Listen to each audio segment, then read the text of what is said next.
All right. It works.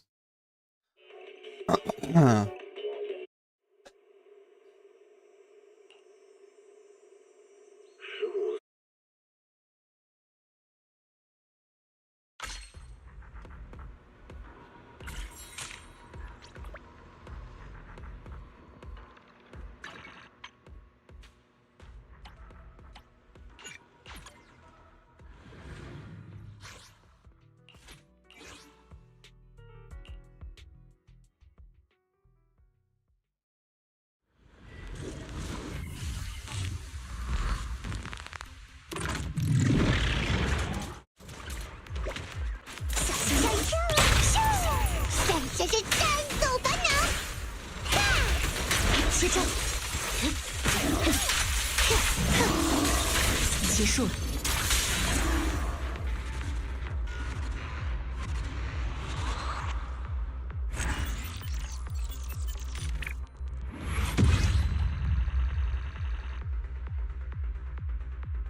哒哒哒。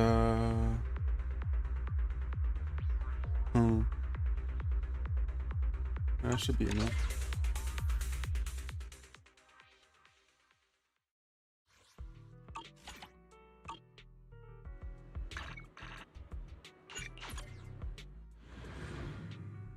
Coffee.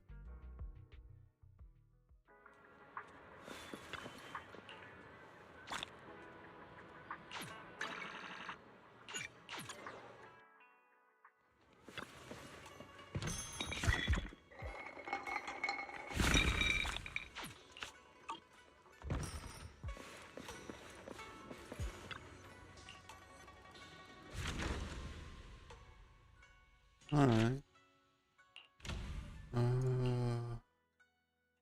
4 more hours.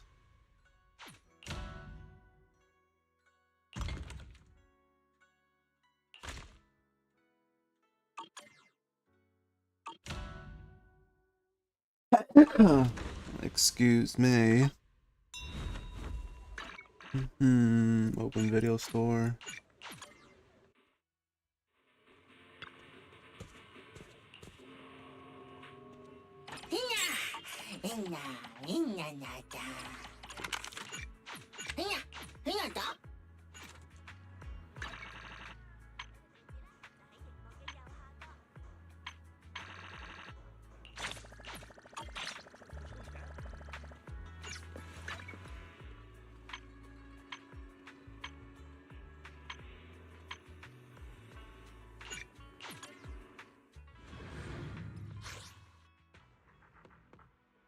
Mm-hmm.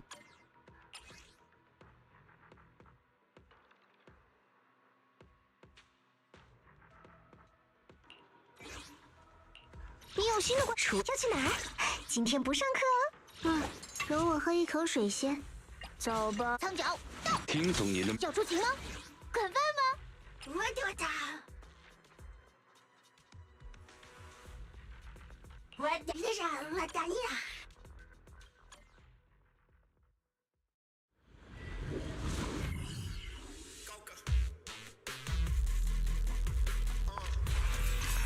啊，不用多点时间。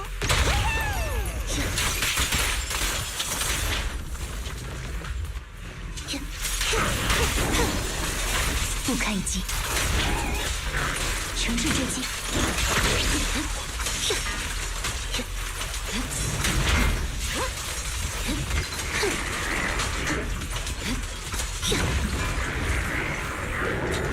来点小惊喜吧！冰雪自由胜，结束了，势不可挡。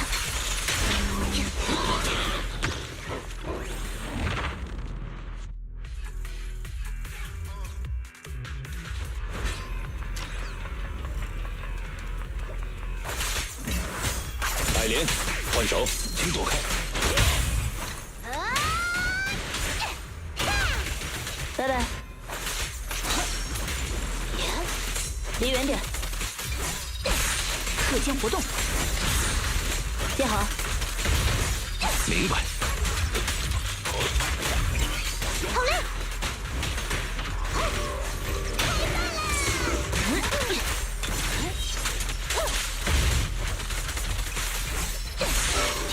主人。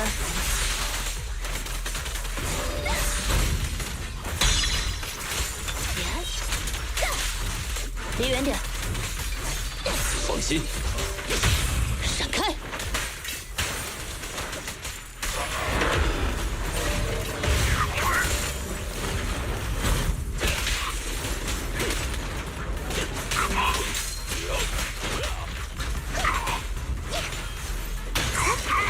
好久不送，躲开，走开！我会咬紧你的咽喉。转！停！完美咬合。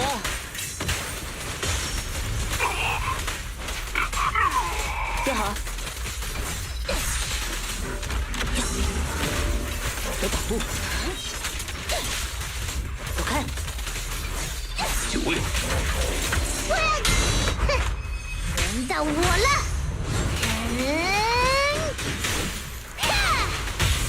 清场。艾莲，换手。为您服务。离远点。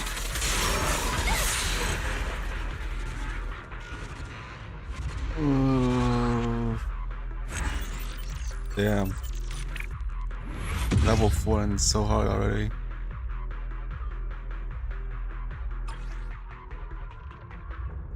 Hmm.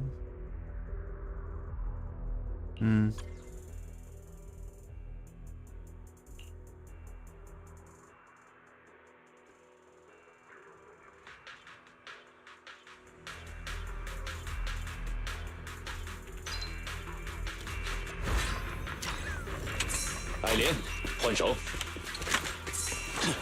There we go.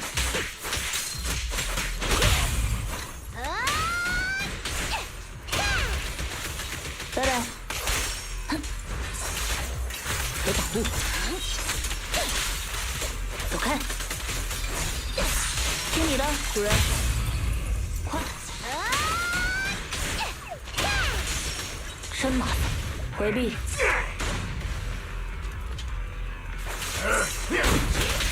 真是抱歉。来喽！好久不送，你也给。 Yes, master。感谢惠顾。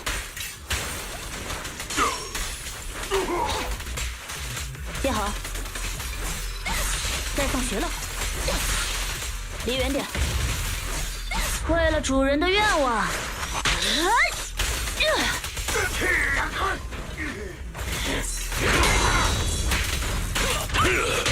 我会咬紧你的咽喉。我亦可化身修罗。闪开！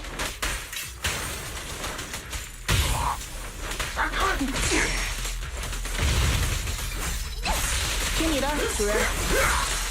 接好。特性活动。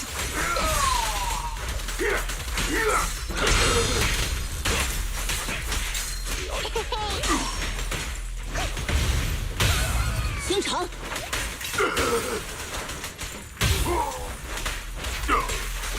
离远点。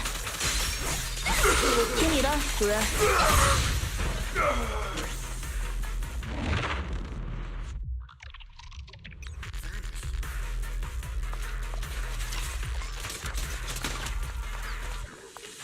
来点小惊喜吧！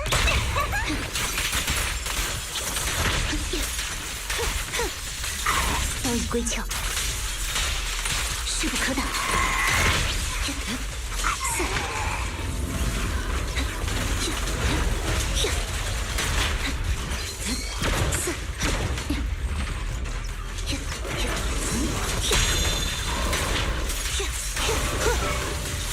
此剑胜为胜，战次之。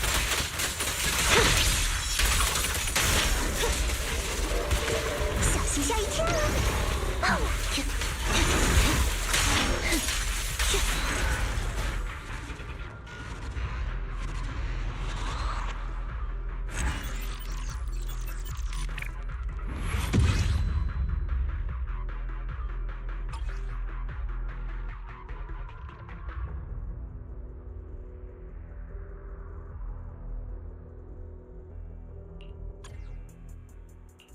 这课真的非常。听叫出请给我命啊！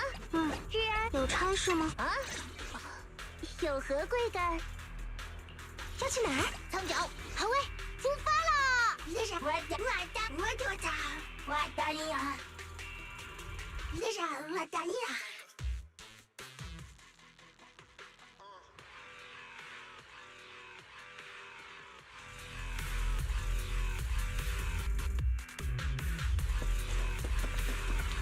了然。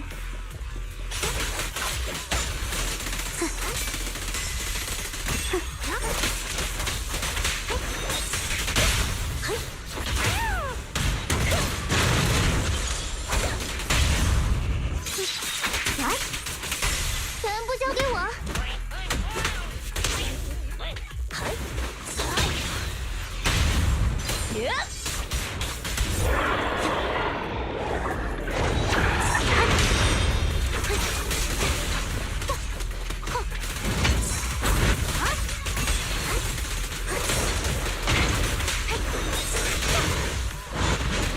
救星登场，该结束了。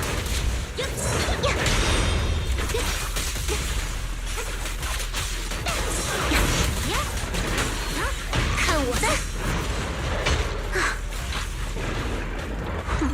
就地正法！火力准备，正中目标。嘛呢？自由开火！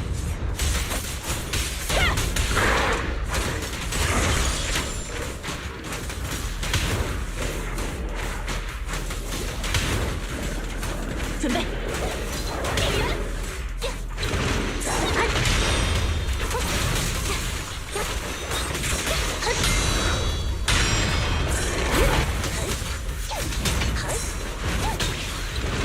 不堪一击！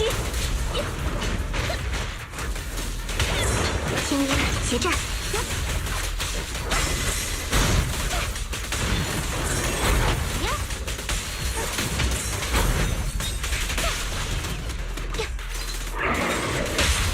好不对，火力支援！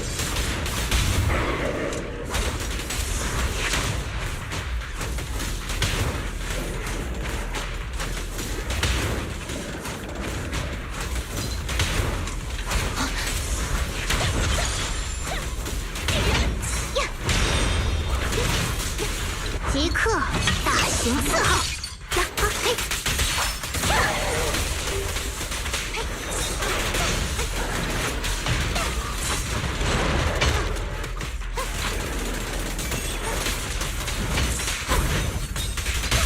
原点，别妨碍我！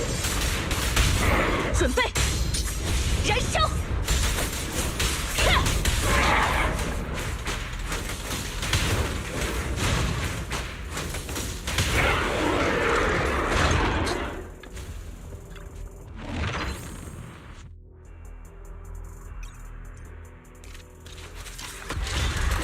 没有多久时间，尝尝这个！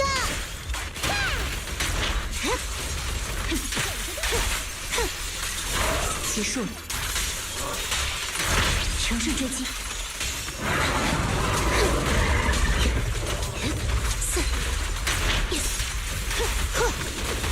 刀已归鞘，来点小惊喜吧！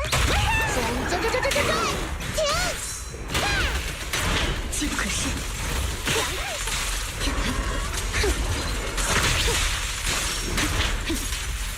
下！结束了，胜为胜，战次之。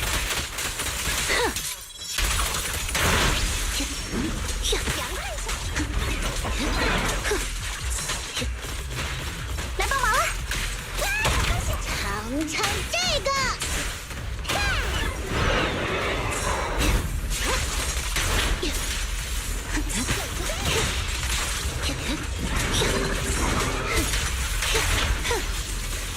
不堪一击！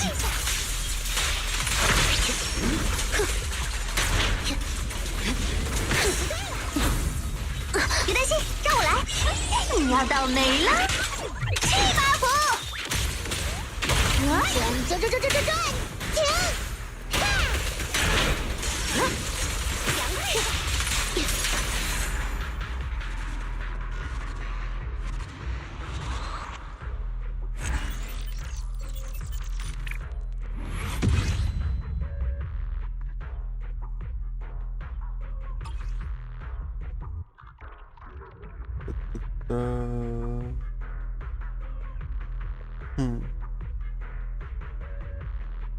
Oh well. Let's see if this works.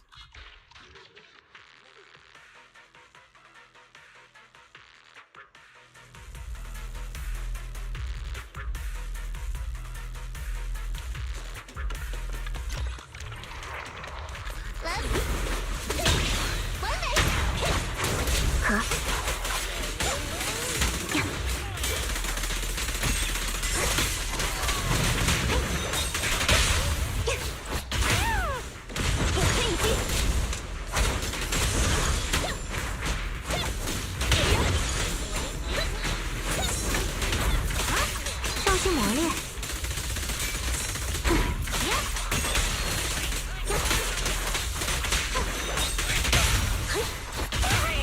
归西，来，就位。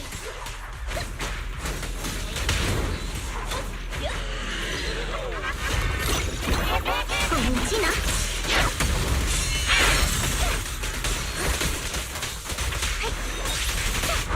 认罪伏法吧！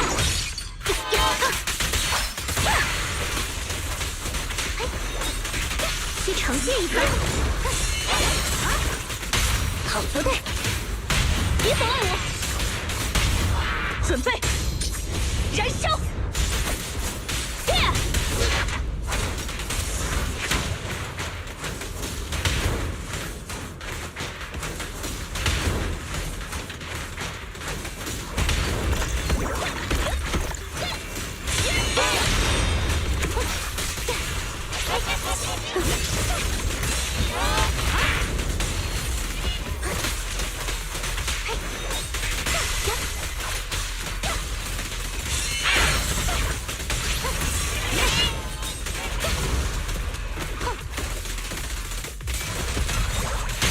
回原点，火力支援。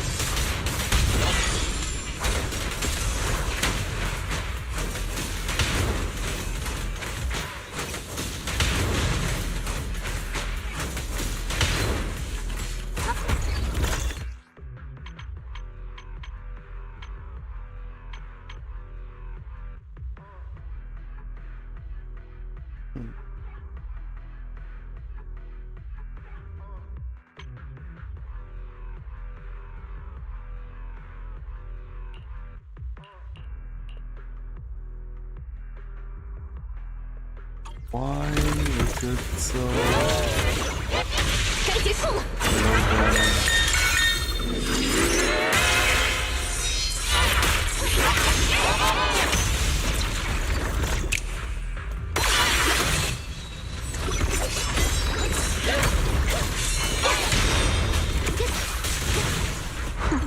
就地正法。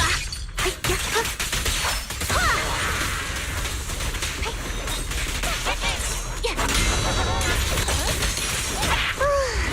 最美的流星，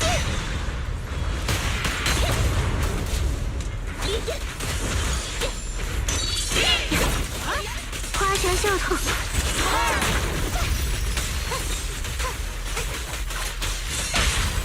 好不对，别妨碍我！哼，自由开火！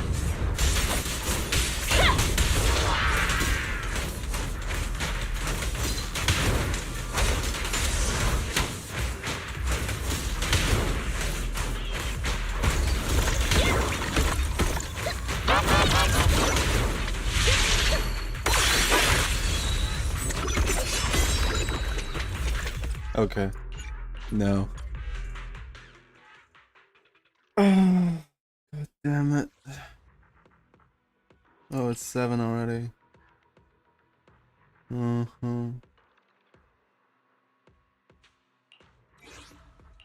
请给我命令。有差事？是叫出勤吗？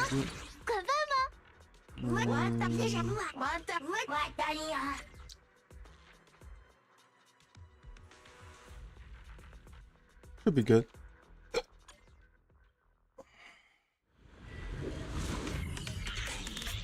Alright. Let's do this. 放心，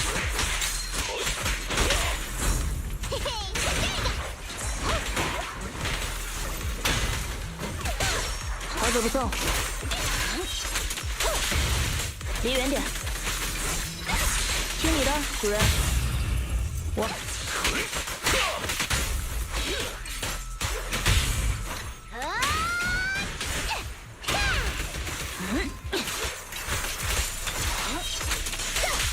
接好。拜拜。走开。特性活动。接好。爱莲，换手。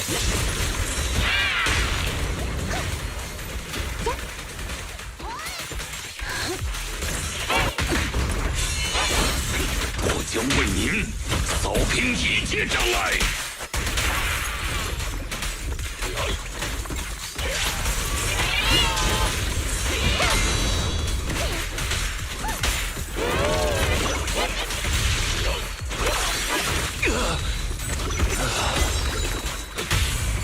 闪开！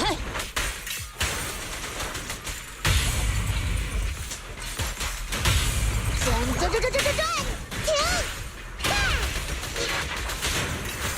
为了主人的愿望，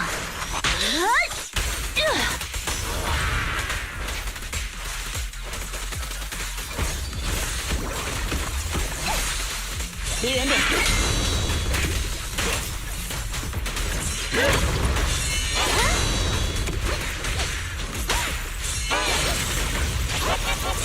好久不送。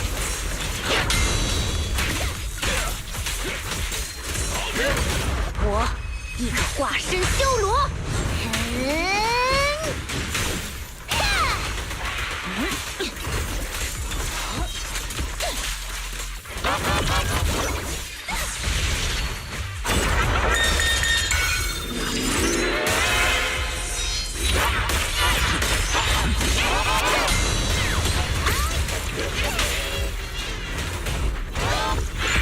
拜拜。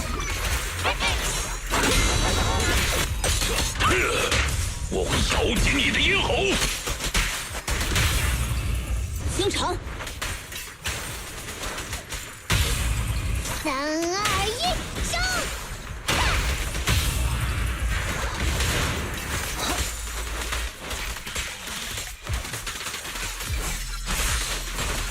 很不高兴为你服务。哦，说出来了。放心。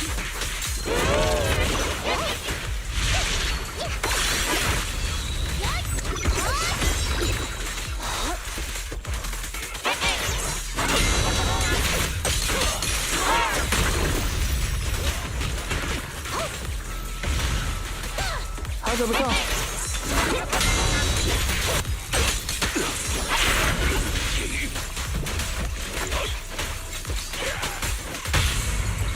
请尝尝这个，完美咬合。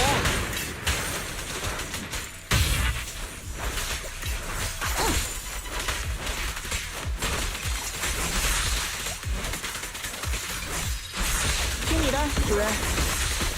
离远点。就以这份力量，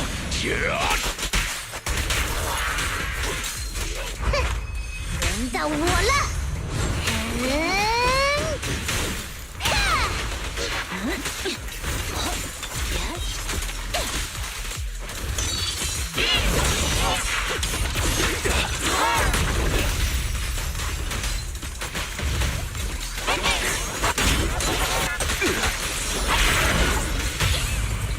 Yes, Master。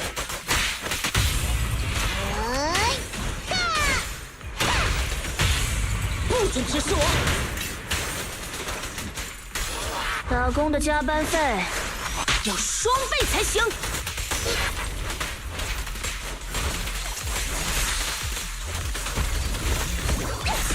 课间活动，贴好。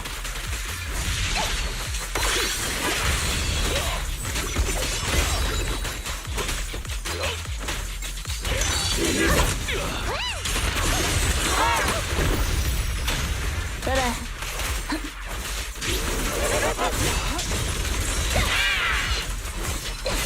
All right, 30 seconds to finish second half.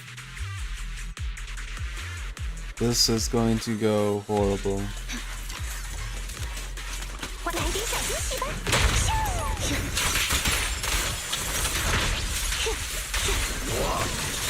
不堪一击，求生作战，胜为上，战四肢。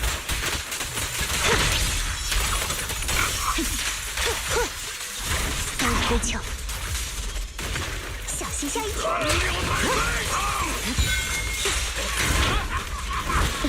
凉快一下，别担心。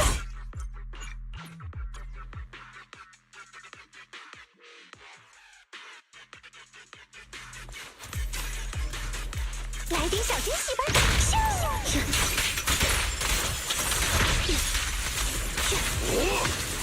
刀与归鞘，胜为上，战四肢。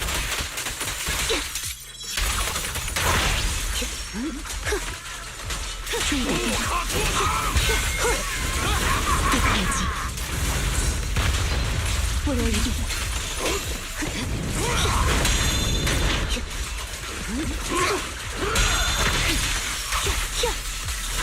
结束了，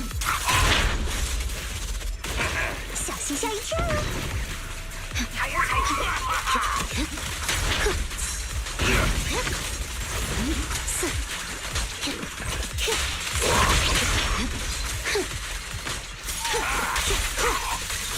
刀与归鞘，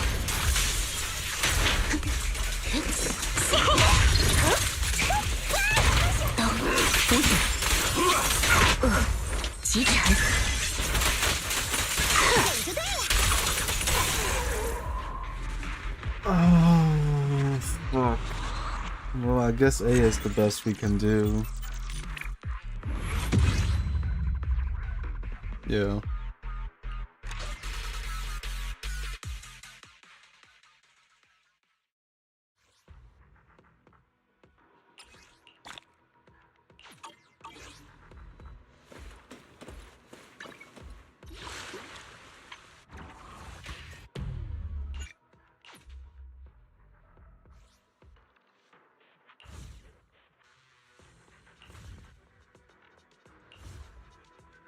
Okay, I really don't feel like doing these, so I'm not gonna do it. What else can we do here? “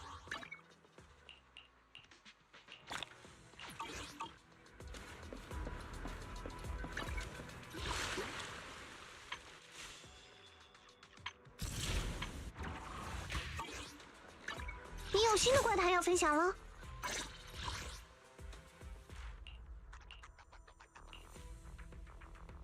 No. Probably not gonna raise Soldier 11 because I'm gonna get Evelyn soon. And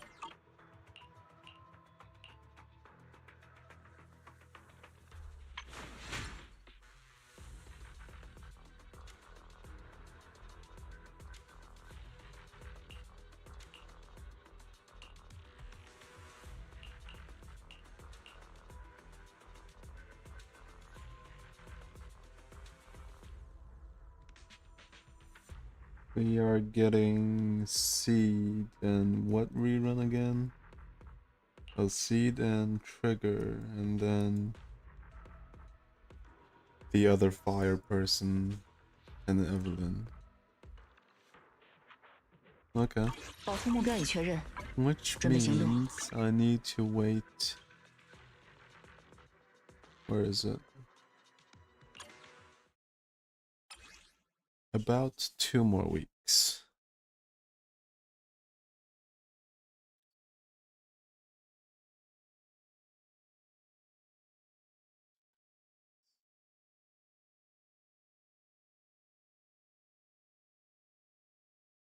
Huh.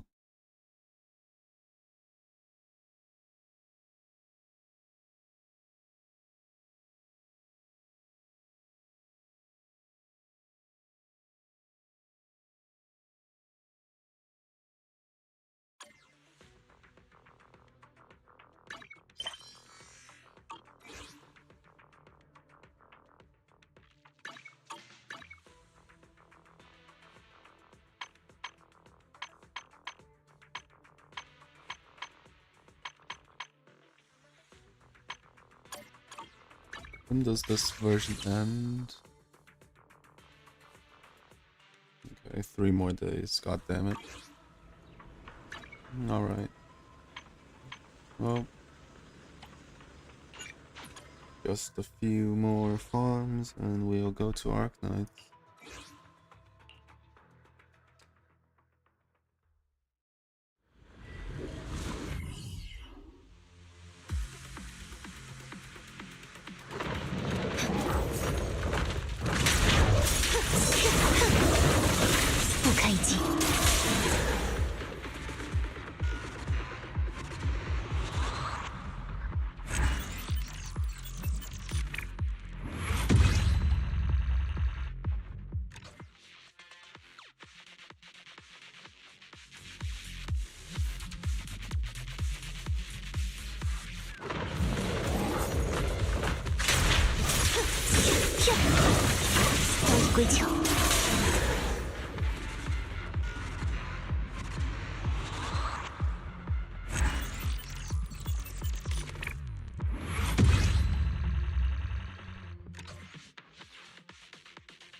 Which what's it called? Cinema should I get? Evelyn.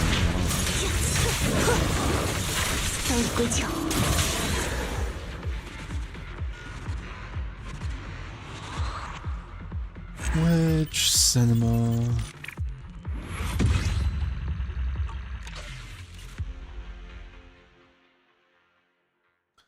M1 should be like the most valuable, like what? 今天不上课哦。 The most valuable? 保护目标已确认，准备行动。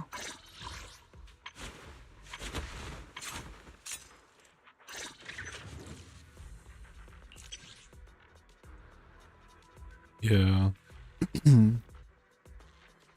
This is the most valuable. This one isn't as good because this buffs the basic attack, which is useless on Evelyn. And then 6 would be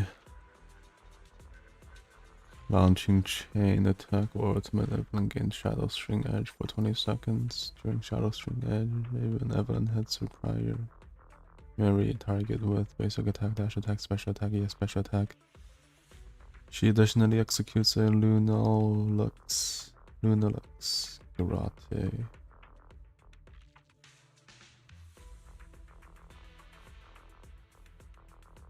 Alright. So I'm probably just gonna get 1 and then her weapon. Yeah. Seems about right.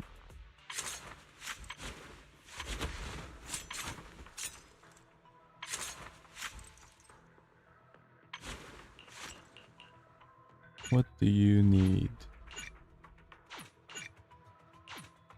Whatever this is, okay. And whatever this is. Oh, that's the motor.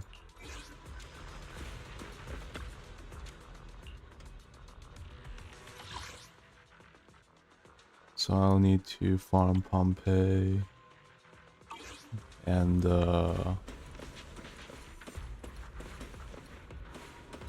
where's the other thing?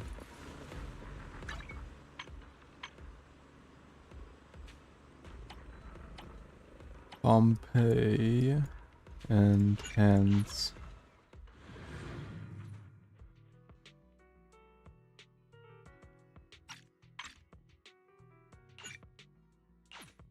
All right.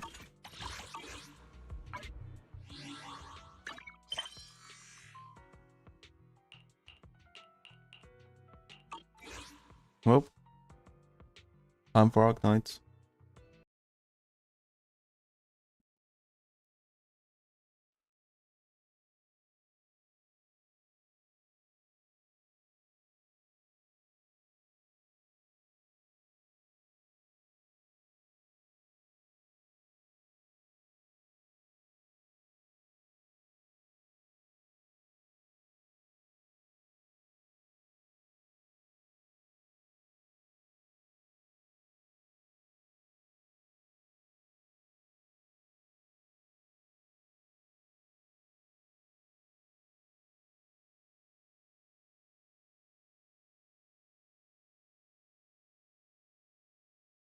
Bruh.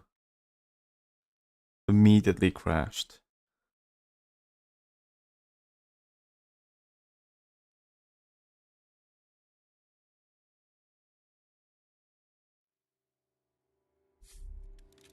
Out of date. Fuck, I forgot about the updating. Huh.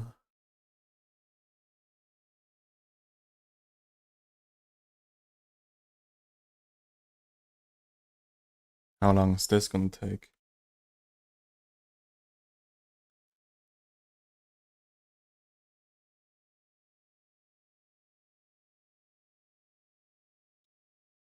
Uh, Not too bad, just 1.4 gigs.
Bruh. Another fucking 10 gigabytes. Okay.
This shit taking forever. For real, for real.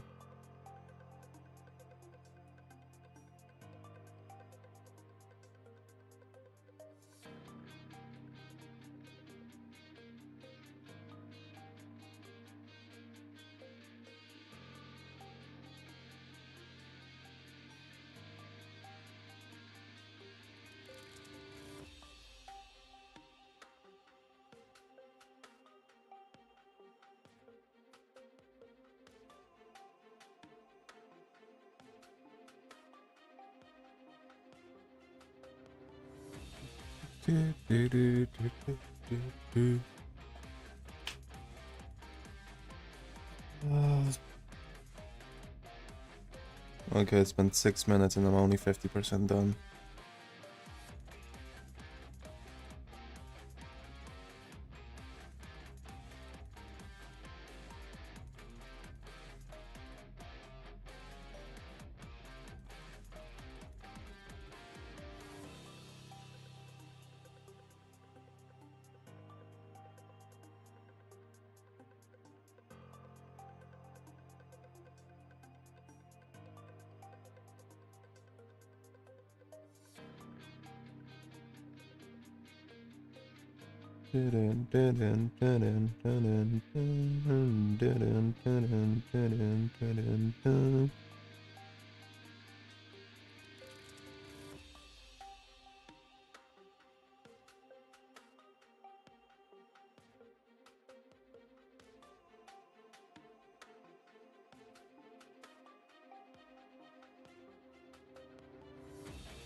Yori.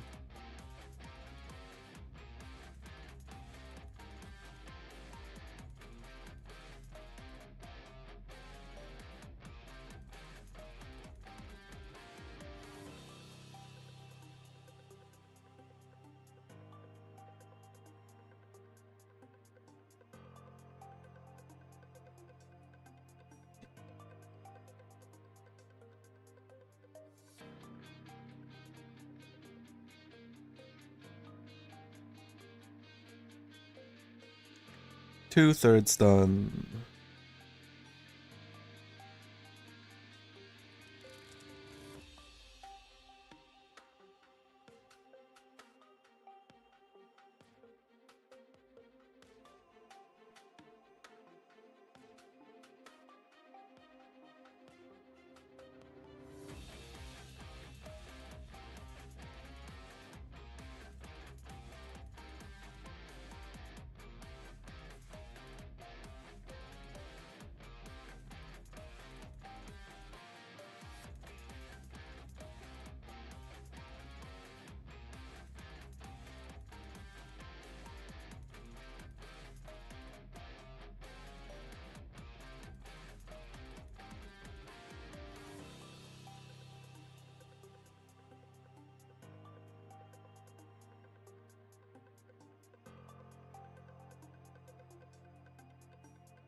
Okay, almost there.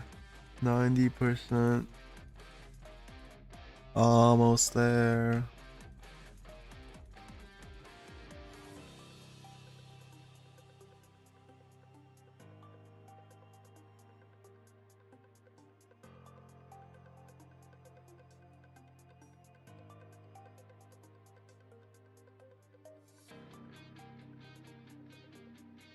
$92.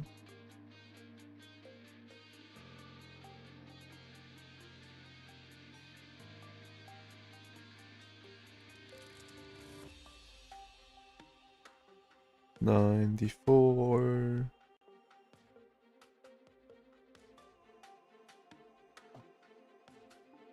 $95.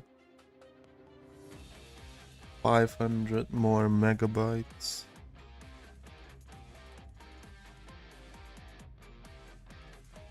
$96. 400 megabytes. 97.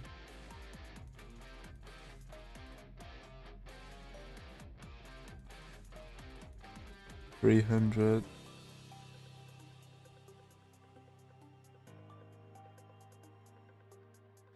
200.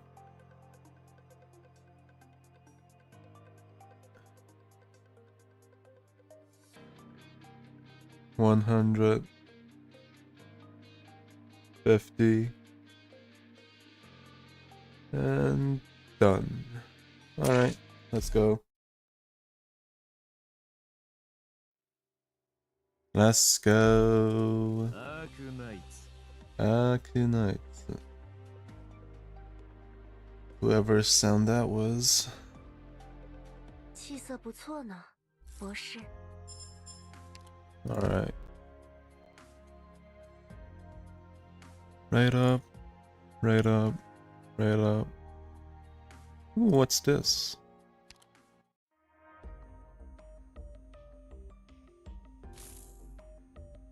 Dornar.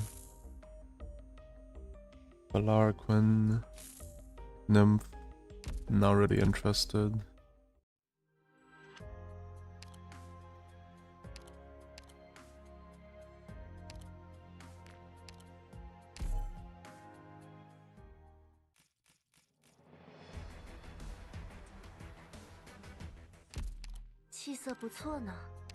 Alright.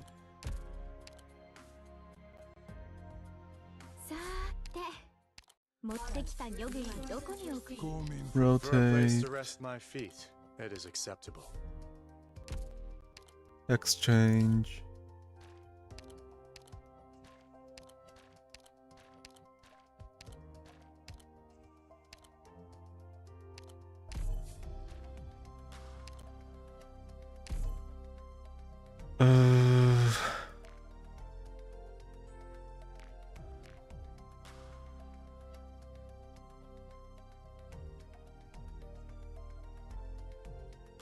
Let's see.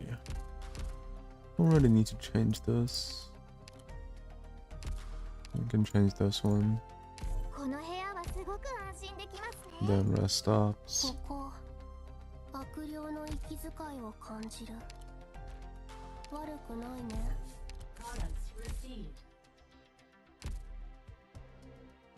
气色不错呢，博士。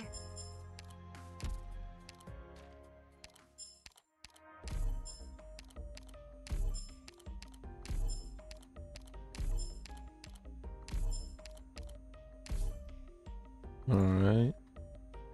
Let's buy this. Don't need these. Nope. Nope. No.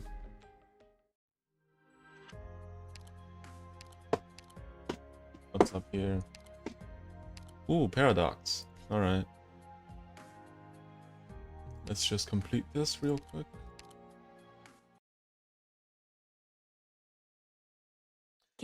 Then we can jump right into the event. 止まって。風向きが変わった。総員警戒。あはっ、見えなくなっちゃった。1対1で定めた。 Bang, bang, bang, bang, 風よ。 bang, bang, bang. 私の後ろへ。ターゲットが視界から消えちゃうのは嫌よね。うん、いつでも行こう。風がざわめいてる。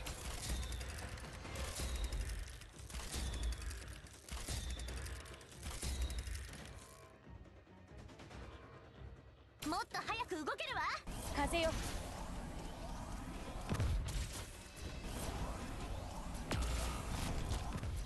うん、ほら、風がざわめいてる。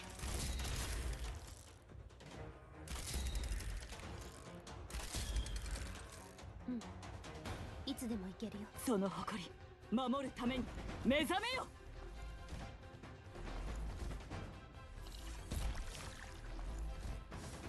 うん、ここまでにしよう。お前たちじゃ私に勝てない。やめておいた方がいい。ご命令に背かず、なんとか敵を打ち果たせたよ。大げさすぎる。 Cool. そうかな。 Well, 气色不错呢。 now we can start. Not this one.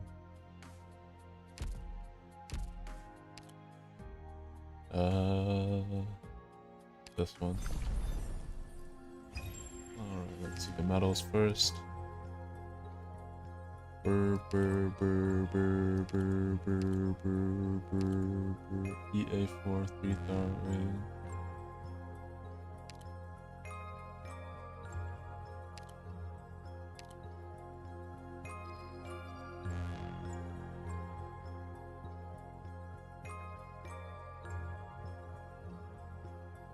Don't allow that to. Okay. EA4 3-star rating, no more than 3 tickets to spawn. Alright. Stories, bad ads, bonfires, those gathered here have nothing, yet also everything. Walk through the cold night.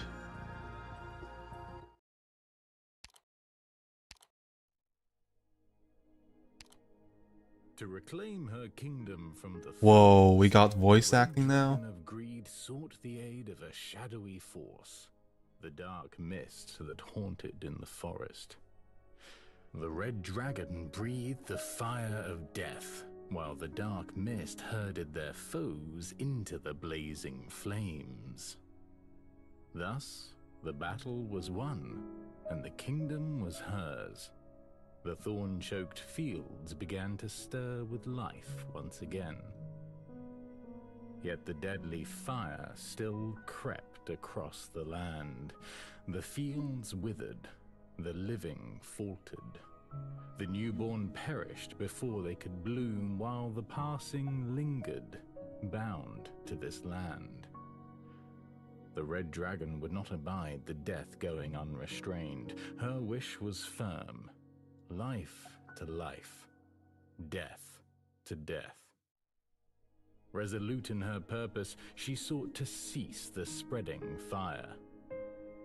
As Samhain drew near, she gathered those touched by the tainted flames into her lair.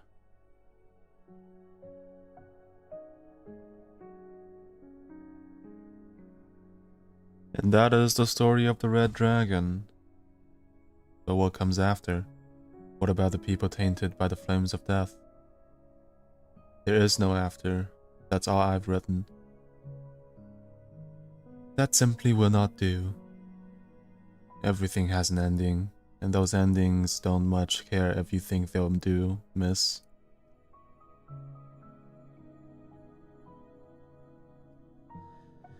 And yet, it is for an altogether different reason that you hide yourself in this dilapidated pub after publishing your work. How ridiculous. A lot of things are ridiculous. Do you simply enjoy keeping people in suspense? Is your spirit soothed by tales of readers desperate to know the ending? Some overly enthusiastic messengers did manage to find me to deliver some fan mail. You must have been rather pleased. Pleased? I didn't even read them, just tossed them into that fireplace. How impertinent. Moreover, not a single story in your collection doesn't cut off unceremoniously, truly impertinent. It's simple, really. I can't write an ending to save my life. You'd best head home now, miss. You're clearly well educated, and a ramshackle pub like this doesn't suit you. Don't fret yourself over those half-finished stories.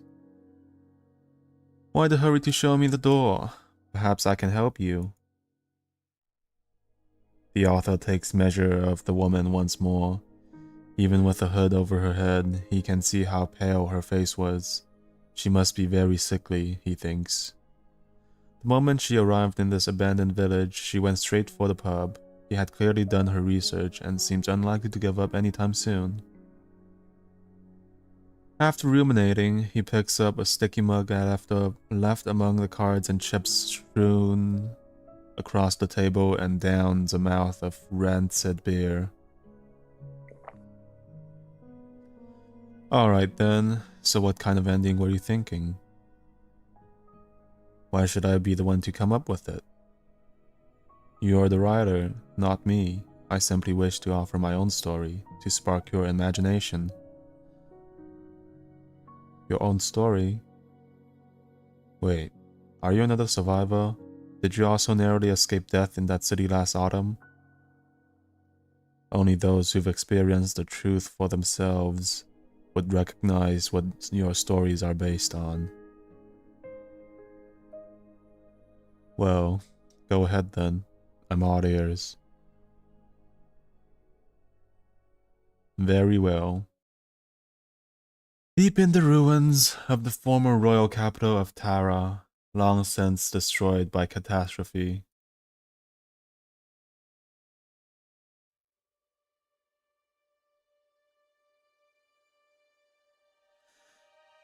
Deep in the ruins of the former royal capital of Tara, long since destroyed by the catastrophe, on one uneventful yet peaceful day, the flame burning in a metal stove was snuffed out.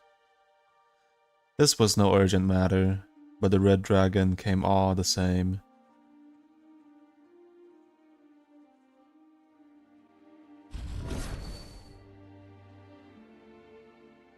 Does it resist being lit?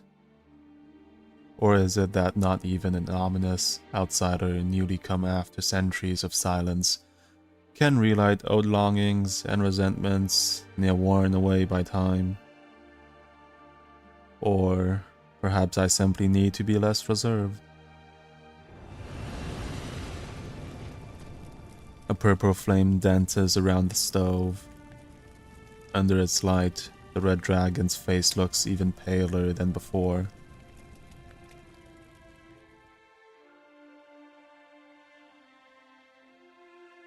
Are you awake? Or must I remind you who you are?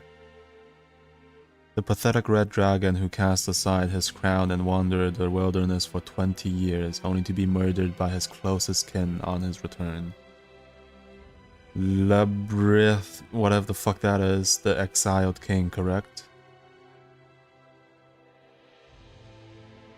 It truly is a pity seeing someone still in shock at his own bloody death. 600 years after the fact. 600 years. Give or take, the true date of your death has long been forgotten. I'm shocked, yes, but not at my death, more at the fact that, after 600 years, the Dracos have once again produced an aberration spewing the flames of death. They even let you grow to adulthood without strangling you in the crib. Did the Victorians bid you rouse me from death's slumber, or did you hide that ridiculous crown from them beneath your bed? Victoria no longer yokes the Red Dragon. The Terra of today heeds no foreign master. Huh, not bad. Tell me then, is it popular to wake the dead to deliver good news these days? But sorry. But I've nothing to reward you with. Now if that's all, you'd best be on your way.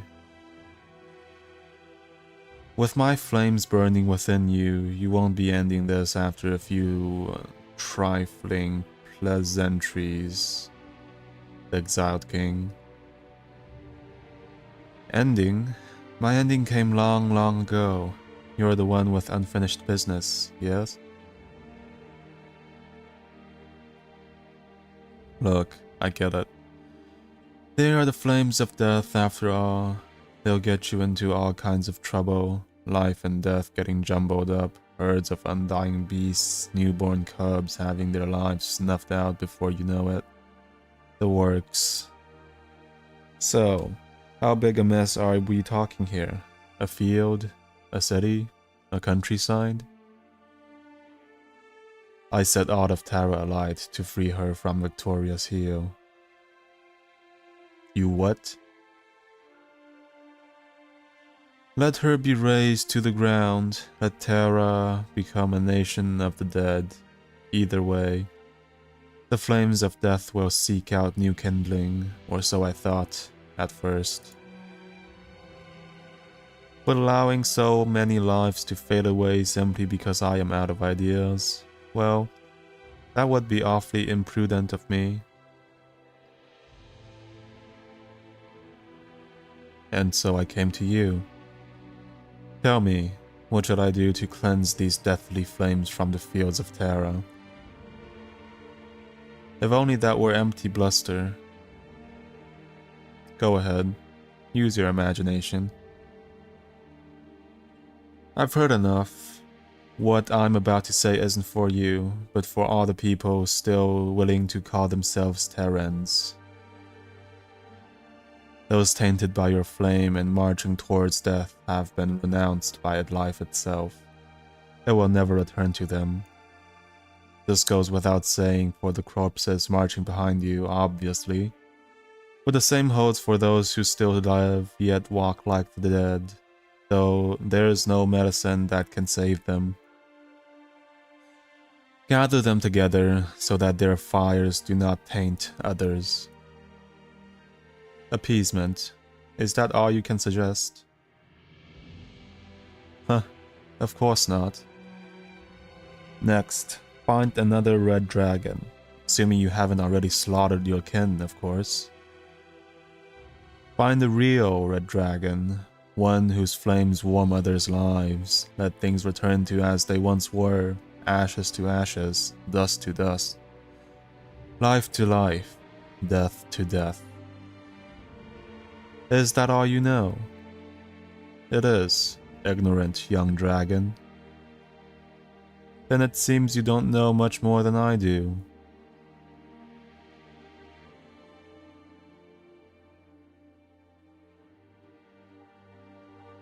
The red dragon does not even bother to sneer at him. She simply turns and leaves. She passes by a ruined home, faint yellow candlelight seeping through the cracks. This is the wilderness where the dead roam. No one should be living here, and so she knocks on the door. Who are you? Who am I is unimportant. What's important is, why are you living out here? I came because there aren't many Victorians here to knock at my door and rob the food I dug up myself, along with my savings. 5 years ago, on a night like this, a wicked caster came by, killing the Victorians as they closed in, step by step. I offered him beast meat, grains, and freshly brewed wine, but he told me he didn't need any of it. What he needed was fire. A fire fueled by those who would happily burn themselves away. And so my only son, Keith, left home and followed him. What a noble soul. Then, 3 years ago, some knocked on my door, and in the middle of the night again, it was Keith. My Keith, he no longer spoke, or wept, or even breathed. He just stood there, his body covered in purple flames. How tragic. It gets worse. I buried him, but he refused to rot away in the earth. Instead, he dug himself out. And now his corpse is wandering endlessly the wilds. Which is why I'm still living here. Are you one of that caster's friends? Are you here to lay Keith to rest? I am. Ah, here he comes. A walking corpse, wreathed in purple flame, for all to see, shambles towards the two. The red dragon presses the point of her spear against the corpse's chest. The fire rages so hot that it sears away its flesh in an instant, leaving nothing more than ash. But an idle thought crosses the old man's mind. The fire did not seem to burn out, but instead went up along the spear to return to the red dragon's body. And what of you? You are also tainted by the purple flames of death, are you not? The old man looks himself over, but sees no flames licking his body like they did with his only son. But to the dragon, the flame consuming him was even brighter than that of the dead. If you mean sorrow, anger, and hatred, then you're right, witch. The Victorians taxed me in coin, while you and your ilk taxed me in blood. Together, you've taken all I have. I've been empty inside for a while now. The only thing keeping me standing are those so-called flames of yours. Then what if I were to take them back? What would you say to that? I'd say, you're late. The old man closes his eyes, facing the point of the red dragon's spear. He can feel the fires of anger and sorrow propping him up burble as they flow into her hand. As they leave his body, his muddled consciousness leaves with him. He can sense that death is near, but considering how stagnant his life has become, he no longer fears it. But the fires suddenly stopped blowing. Why? Why won't you kill me? Because you no longer need to be killed. A spirit once told me that life will never again grace those tainted by the flames of death. Now I see that he was right.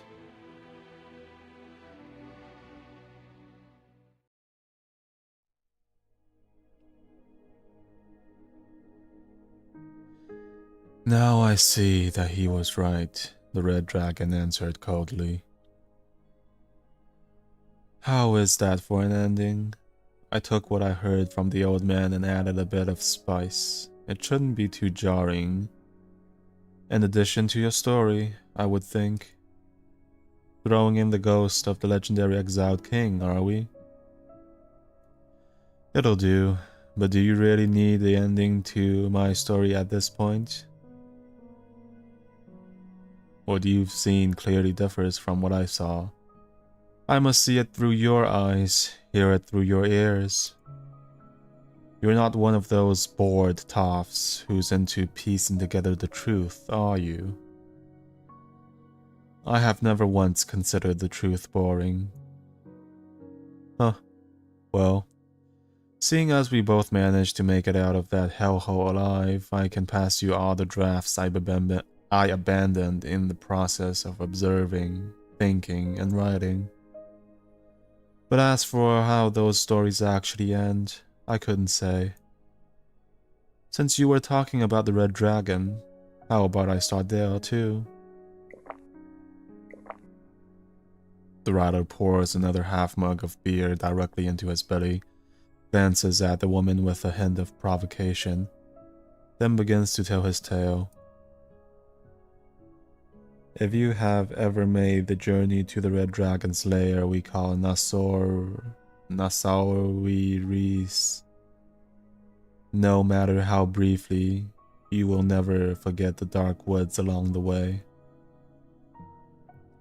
They are dismal and damp, filled with a gloomy mist and fae who love playing tricks on men, a labyrinth of darkest black. It is said that of all the people who have entered, not a one has ever left without a forest's permission. Even if it does open its spots to allow you a passage, the mischievous fae will still lead you astray, jeering at your clumsy movements all the while, but once they finally leave you be,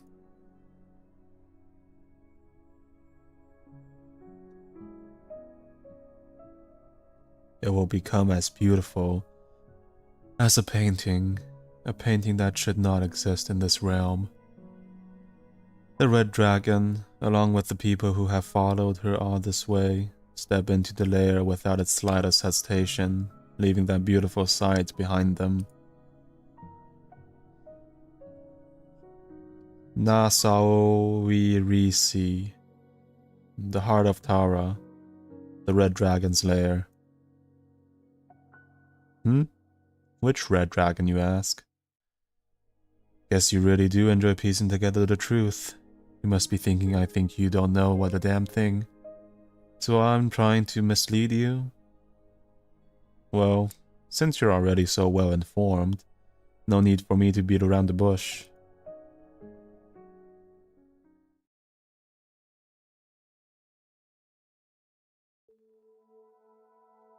Nasauri'risi, the heart of Tara, the red dragon's lair.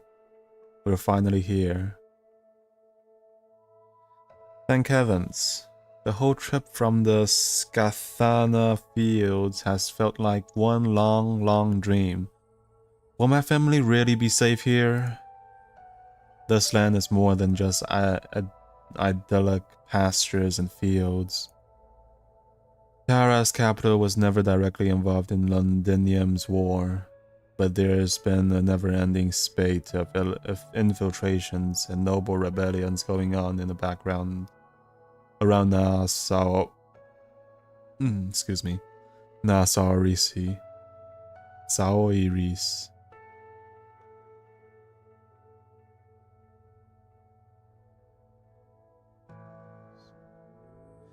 Especially after the Red Dragon marched her troops towards Londinium, it wouldn't be incorrect to say a minor war took place here. Sorry, Reed. I was just happy as can be. Didn't mean anything else by it. No, a homecoming should be a happy affair. Know any songs about the city or the dark woods, Morin? Only one, and it doesn't really fit the mood. Oh, just sing it. I stepped into the dark woods one morn, caught into the mists of horror. I trod upon the road, heading out to war.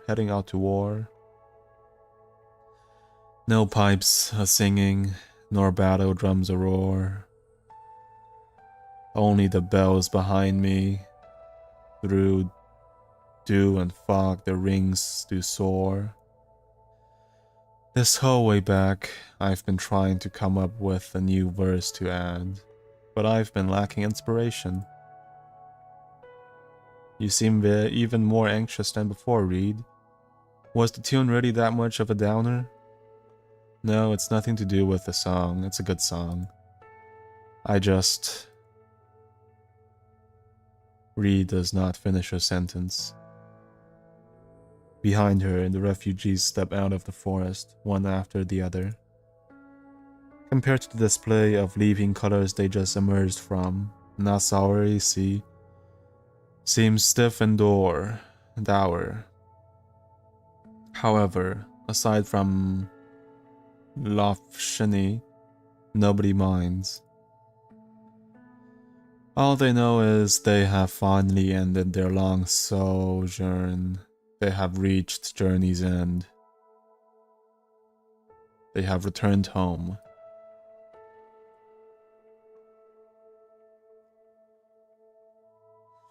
So, what's next?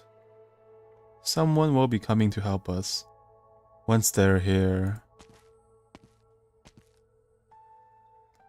Lofshini spots a figure slowly walking over from the city.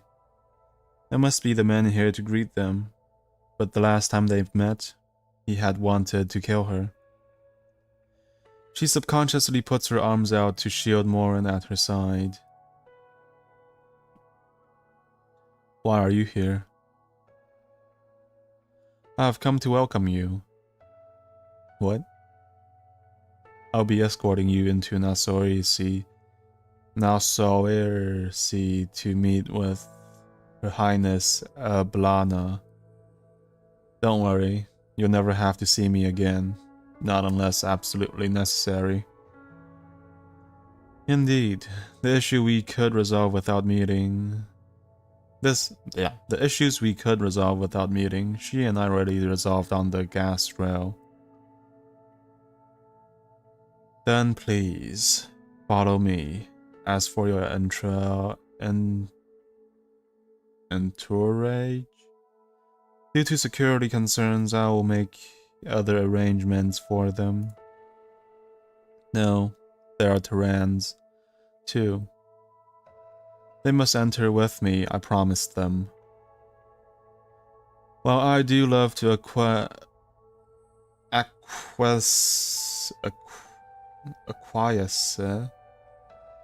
truth be told, the majority of our citizens are unaware that there is a second red dragon, namely you. I can guarantee that they will keep it secret. This is where you and Her Highness disagree. Then do you mean to say that my sister will ensure they do? This is precisely why I must bring them into Nasorisi.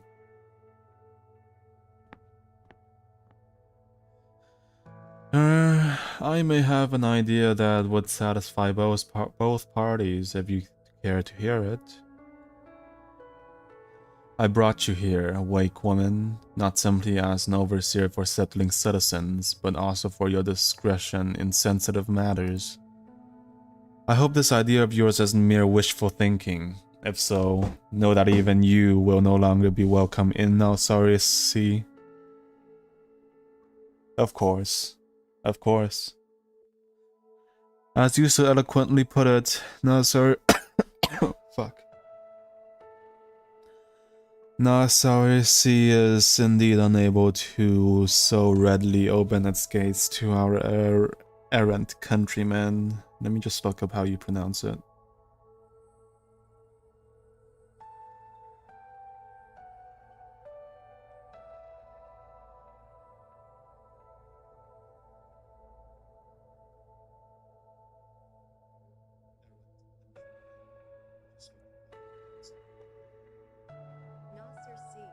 Nasorisi. Okay. But I am headed to the village of the Wake Men tomorrow to ask for some sacred instruments. Seeing how these people have nowhere else to go, I can have them stay at the village for now. Wake Men? Isn't that some sort of code name plucked straight from the old legends? My people have been relegated to song and story for many, many years. True. Those of us who live around the ruins rarely ever leave. I'm just an oddball. Which is why I can promise you that, well, no word of the Red Dragon will leave the village. I really want to trust you, but... are you really one of them? The Wake Men? Morin? Before my great-grandma passed, she asked for a traditional burial held by a Wake Man. Our family searched all over as best we could, but never found one. All we could do was pass it off as the ramblings of a dying woman. But she was a woman with her head on straight, not the type to mix things up with legends. If she said something's real, it's as real as can be. Besides, I've heard many stories about our kind. I'm willing to trust you. Then please don't betray that trust, wake woman. Naturally. Alright. What say you, Mr. Brigadier? Go.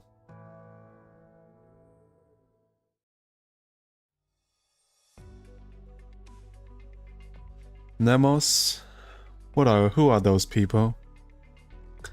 Sorry for making trouble for you even after I left. They're Terrans with no place to call home. Now Soris can't take them in at the moment, so I thought maybe we made an exception many years ago by not forbidding you from leaving. We have even less reason to admit these strangers we know nothing about. What if we're not here to be admitted to the Wakemen, ma'am? Morin? Once, when I still dreamt of being a wandering bard, I collected the legends of the Wakemen, sought out you people, and told your tales. But in the end, my dreams of both bardhood and Wakemen were shattered to pieces. Only now, when all I want is to go home, do I run into you. If the legends are true, your people live ascetic lives. You only come into contact with outsiders to hold funerals, letting the souls of the departed find rest in fire. Correct. We came here we're just folks from all across Tara seeking refuge. Not a one of us is qualified to join you. We're just looking for a place to stay for a day or two. I promise you, we'll follow your laws and customs as best we can. We won't trouble you any more than we already have. Winter's just around the corner too. I'm not too sure if you people hold harvest festivals, but if you need any help, please feel free to ask. Salmon.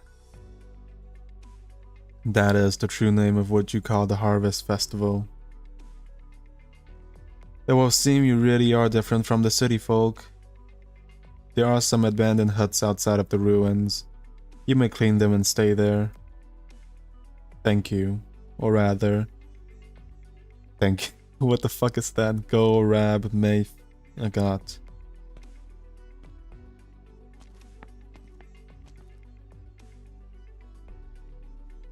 Is there anything else, Nemos? The Dubliners in the city want to hold a victory party to celebrate Tara's liberation. I promised them I'd ask you for some of the sacred instruments. They'd show Terran unity and represent the importance of tradition to the nation. With Saham almost upon us, we have none to spare. Have you forgotten? But even if we did, we would not give them away. They're only requesting them because of how much they value the old ways. Then why is it that not a single denizen of Narsoris has come to us to request a funeral since the city became independent? We can tell the difference between remembering a name once forgotten and dressing yourself up in a name you've read in a history book. But if you cannot return empty-handed, then take this whistle and go.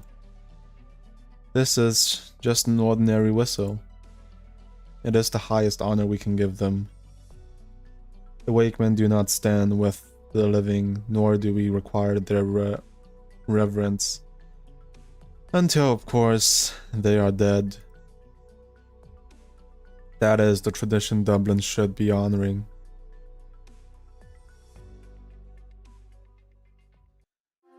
Holy shit, that took forever.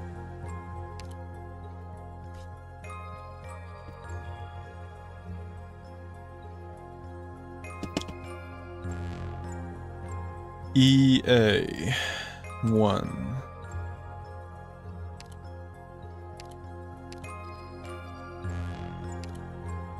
戦いに行くの？私も頭数に入れといて。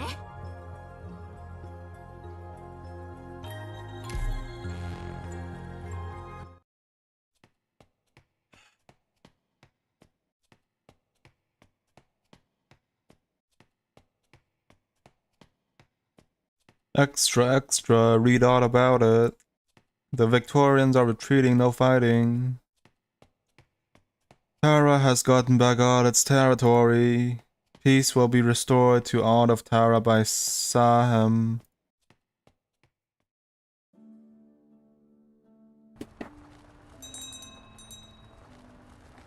Stop the cart. I've been ordered to escort you directly to meet Her Highness, with no delays. Before I meet her, I need to see it with my own eyes, my sister's city, post-war Tara. The survivors and civilians have their new lives finally begun? If you insist. But the people are not yet prepared for 2 red dragons. Of course I know that.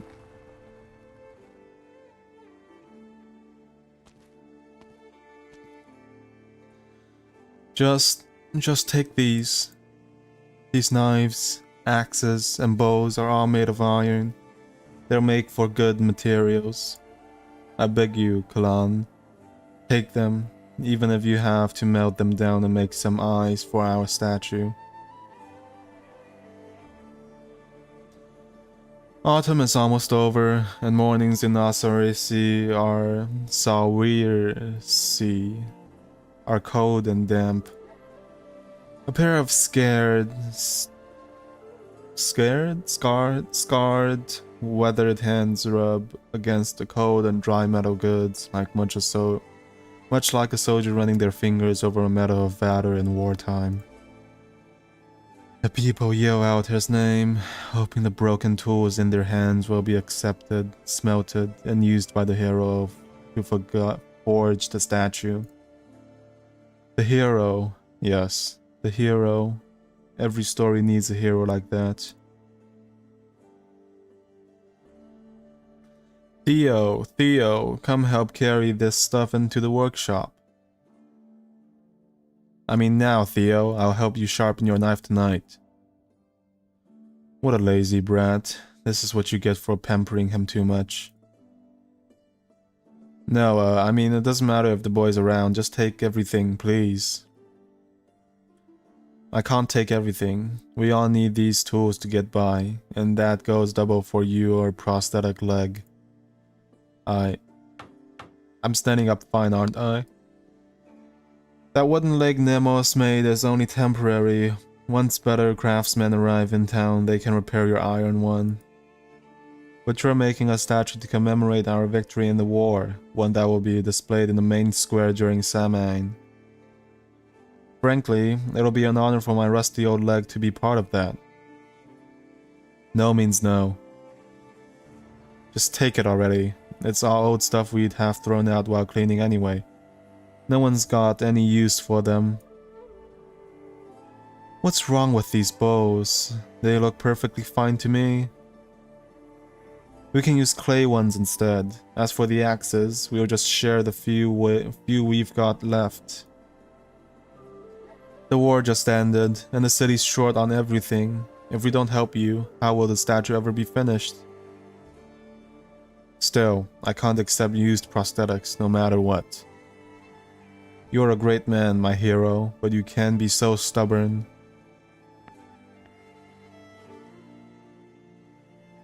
Lufsheni slowly walks into the crowd.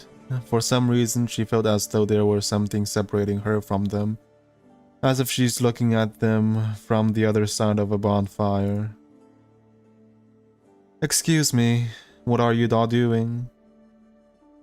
A new face in town? Haven't seen many of those lately. Where are you from, Vivre?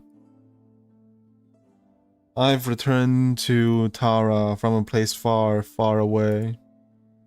See, Kalan, if you'd just taken everything without a fuss, you wouldn't have to embarrass yourself in front of our countrymen from afar. My answer is still no. Not the prosthetic leg. The other stuff. Fine.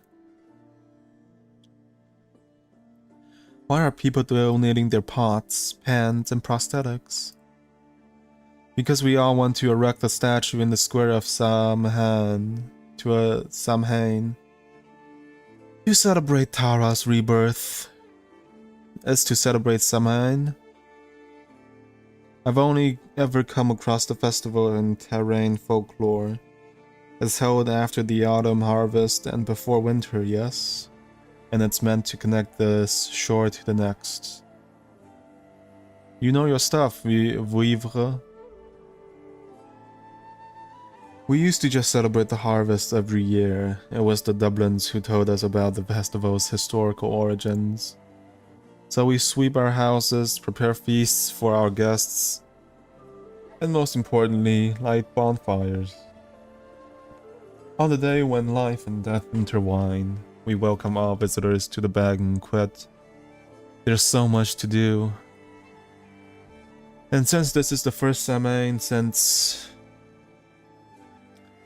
Tara's rebirth, it should be even more grand. Good thing too, otherwise Clan would never accept our old pots even if he had to tear down his own house instead. Speaking of, do you have any iron of your own you'd like to donate so the hero can add it to the statue? All I have on me is a bookmark. I think it's made of iron. Will that do? You don't need to listen to her, to run from afar. So what sort of statue are you making? A red dragon, to celebrate Tara's rebirth. A red dragon. I'm telling you, Kalan, if you don't take my prosthetic leg, I won't leave until you do. Then I suppose I'll have to pick you up and carry you back myself. You and your gigantic muscles. By the time Samhain is over and the statue has been erected, we'll all be living the good life. We'll be able to make as many prosthetics as we want. Just imagine a massive dragon statue standing tall in the night. Even through winter, its flames will remain lit, just like in the legends, while it be enough to drive off the man-eating mist. And we wouldn't have to obey that blasted curfew anymore. The curfew is an order approved by the Red Dragon, put in place to ensure our safety. I know that, of course I know that. As they speak, more and more people begin to gather around them until the alley is completely blocked. They each carry all manner of things meant to be melted down for the statue. Glenn patiently receives each new visitor as the objects at his feet begin to pile up. He's quite a large man, but even he can't carry all of them at once. Allow me to help you, Kalan. Oh, no need for that, my apprentice, Theo. Can you really count on Theo, though? We have no idea where that rascal ran off to. He talks a good game, but slacks off when no one's watching. Typical Victorian. And how old was he when his parent died? Does he even remember Victoria? So what's your name, friend? Reed. Have you found a place to stay yet? You're welcome to stay at my place for the night. You wouldn't want to be wandering the streets during curfew, that's for sure.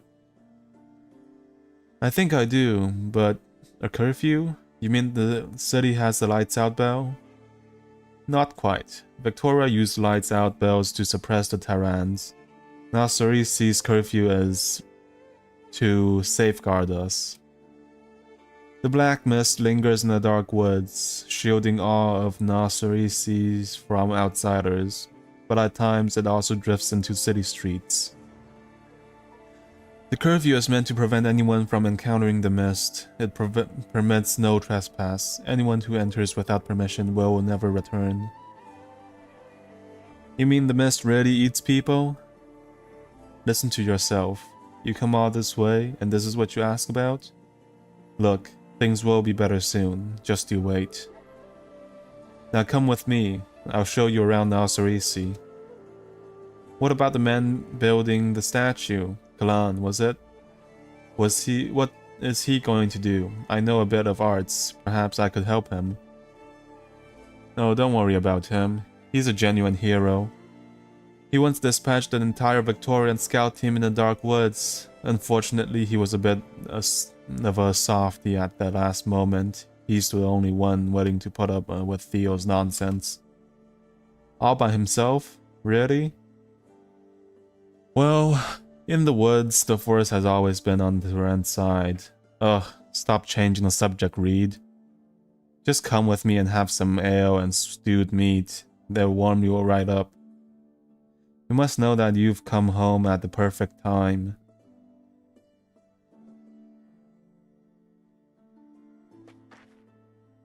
Ew. Well, at least there are still potatoes in the store. Damn, look at the time, I'm late. Who's the one charging through here like a wrecking ball? Theo? Sorry, I'm just in a hurry to get back. I didn't mean to bump into you, sir. Here, let me wipe that off of you. You dare to disrespect me too? What? No, maybe I misspoke. I was just wondering if you needed help. Stay away from me. The man raises his cane and strikes Theo hard on the chest, knocking him away. The morning mist has long since gathered in the uneven crevices of the stone pavement, forming murky puddles. Caught off guard, Theo stumbles backwards and falls straight into one. You Victorian scoundrel. Who do you think you are? How dare you offer me charity? Put that cane away. What's going on here? Are you okay, Theo? I'm fine, Bridget. I'm fine. I crashed into him first. Rootless nomad and a Victorian mongrel. Couldn't ask for more perfect pair of low lives. You are not exactly making your ancestors proud, Bridget. What's that supposed to mean? Forget the Victorian mongrel. What about you?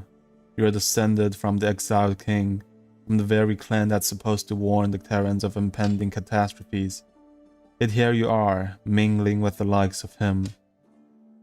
Even during the war, you never cared whether your own people won or lost. You'd just coldly toss these battle reports into the citadel, then go door to door delivering those meaningless personal letters.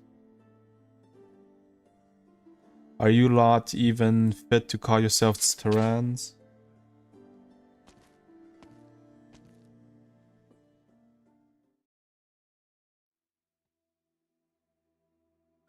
So, this is the only place you have to go?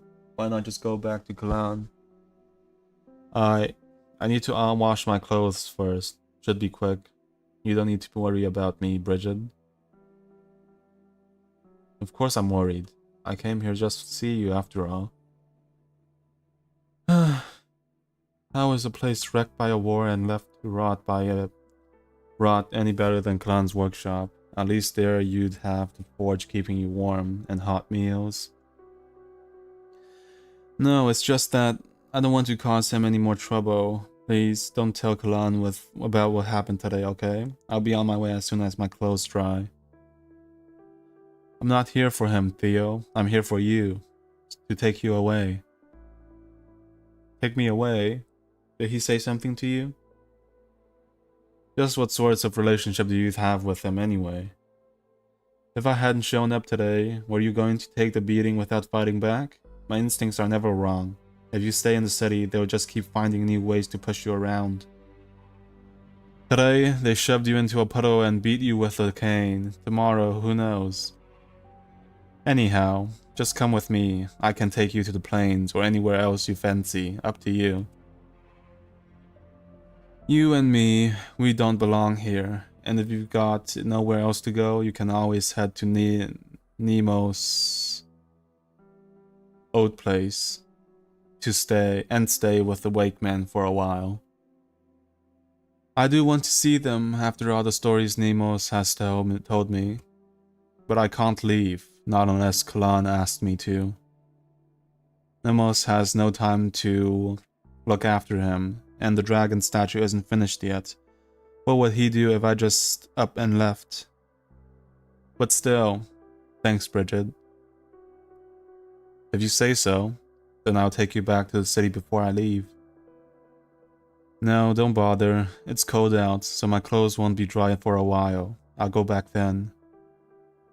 And if all else fails, I can always take shelter in that abandoned home. Someone left a quilt and bedsheets there, and I've stayed there before. It'll be fine. If you really don't want to come with, well, I suppose it's safer here than risking a trip to another city. So not even Kalon looks after you all the time, huh? He has more important things to do. I should be making things easier on him, not giving him something else to worry about. Well, goodbye then. Take care of yourself, you hear?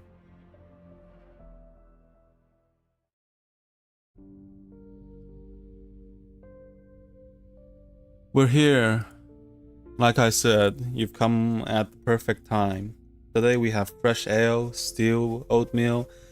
If only we had a bonfire. Shouldn't you say that for Saman? According to the old customs, we can actually light it in a few days before Shaman. Then again, the war just ended, so we really don't have much in the way of firewood. We can't just start chopping down trees either because of the curfew.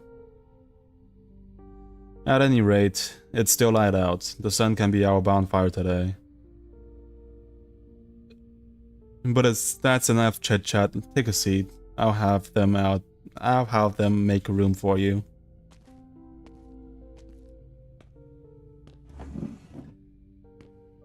Lovshini steps forward in the damp, chilly air.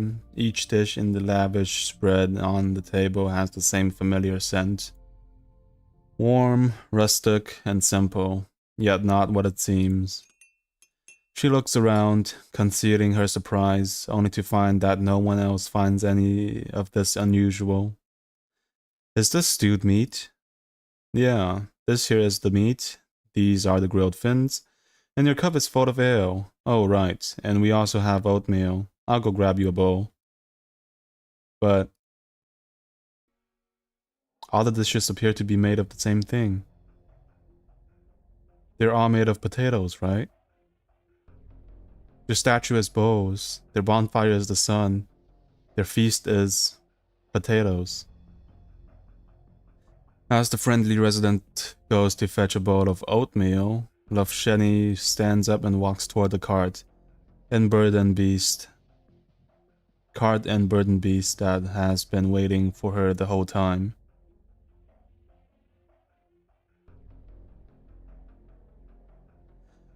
Her Highness will return very soon. Please wait here. And this place is Nauseris Citado.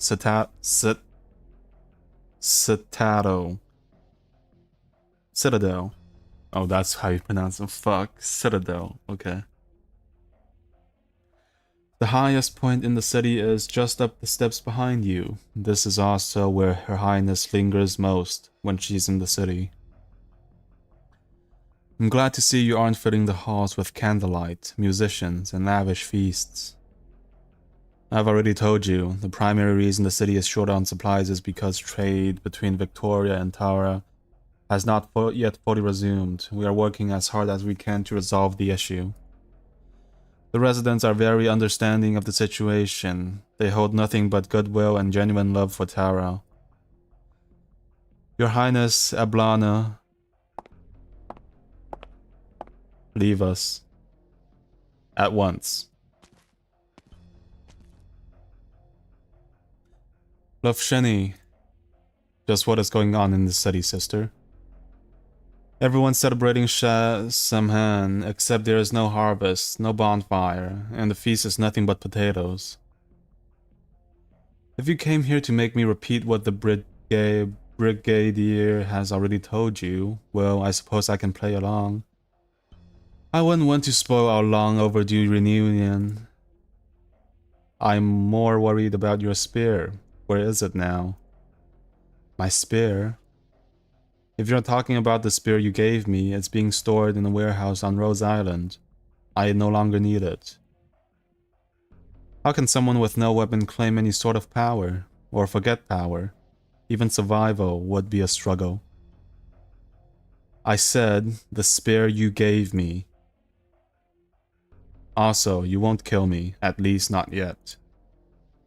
As a puppet that has only just regained its soul, you wouldn't want to break me before you've had a chance to play with your new toy. Your words are quite hurtful.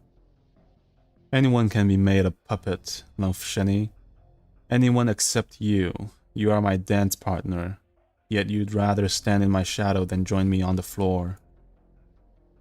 Until about a year ago, you finally got bored of me, didn't you? I don't recall what you are referring to.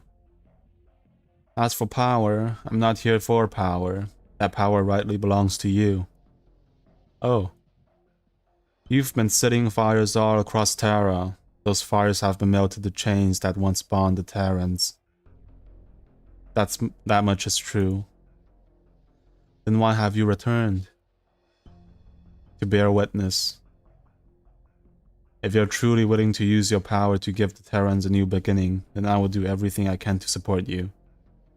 Say, for example, that you are too busy to deal with the supply shortages in the city right now. If so, I would be willing to help with that. Whether I step forward as the second Red Dragon, or hide my identity as before, it makes no difference to me. As noble as ever, my dear sister. But I can't say whether you would truly be satisfied with that. The sister I knew wasn't someone who sought power simply to live a life of indulgence. She wanted more than that. But so far, every step you've taken has been paved with bones and blood. I can only pray that because you've had no other choice. I sincerely hope I will never have reason to collect my spirit and come searching for you. Not bad. Not bad at all. It seems your life of wandering has taught you far more than you ever learned while acting as my shadow. Let's not beat around the bush. I've made my intentions clear and you've invited me back. So, what is it you want from me? You'll find out, soon enough. Until you do, though, why not come with me? I'll show you around the Red Dragon's lair.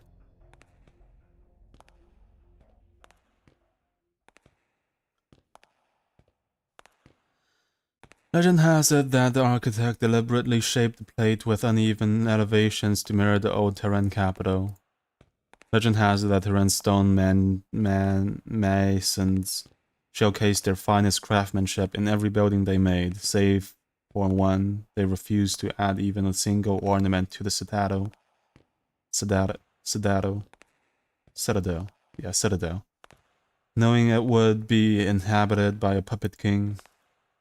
Lofsheni has heard many stories like this, but no story can tell you whether it is itself a true flame or merely its shadow cast on the wall. And so, she follows her sister up the steps and looks down at the city with her own eyes. She sees the empty pedestal in the square below. It seems to be waiting for something massive to be placed upon it. She sees the winding, undulating cobblestone roads stretching from the square, and the humble stone houses. So simply, they inspire a sense of affection. But after she focuses her gaze and takes a harder look, she finally sees the thing she had sensed before, the thing that had separated her from the other residents. It is something that definitely does not belong in the city. Flames? Flames. At a closer look, there are tiny sparks of fire scattered across the city. All the residents, whether talking, rushing to and fro, yelling, or wrestling, or resting, are surrounded by flickering flames. Purple flames. What did you do to these people? You've made them into walking corpses, haven't you?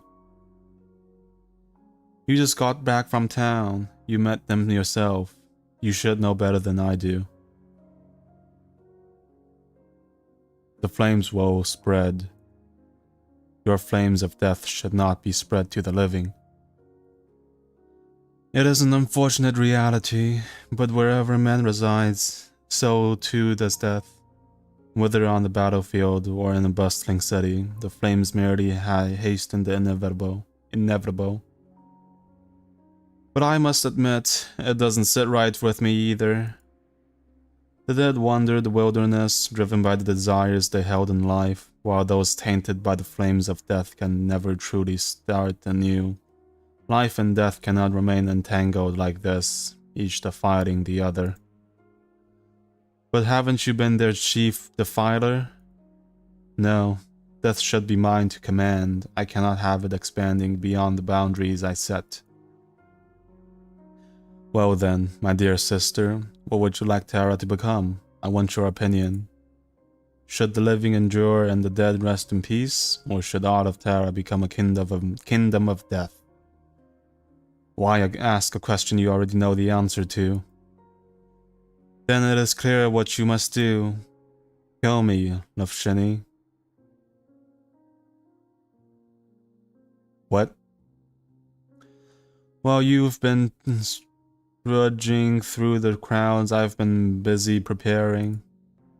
The moment the tip of your spear pierces my heart, heralding death's embrace, everything tainted by my identity, my deathly flames shall leave this realm along with me. Then you will become the first and only true leader Terra has seen in decades. I will not be your shadow anymore, and we red dragons will not be the monsters they claim us to be, slaughtering our own kin in madness. Sometimes, often, even kinslaying can be a virtuous act. What about those touched by your fire? What? Can they really start their lives anew as you promised? I have promised nothing about life, Lufshini, not even for those untouched by my flames. As for the city folk, they have already been entangled by the violent flames. They will gradually become walking corpses and eventually leave here with me. This much is certain. They are living, breathing people. They fought under your command and won your war for you. They have the right to start anew. An unfortunate fate, to be sure, but their fate nonetheless. No, Eblana, it shall not be their fate. What will you do then? Lufshini has more to say, but Eblana has already turned around and started walking down the long corridor. Her footsteps are so soft that Lufshini did not even realize she had left. After her sister's figure disappears completely into the darkness, Lufshini turns her gaze back to the city. How she wishes it were all just one of Eblana's tricks, but the flames are real. She clenches her fists, pulls up her hood, and turns to descend the steps.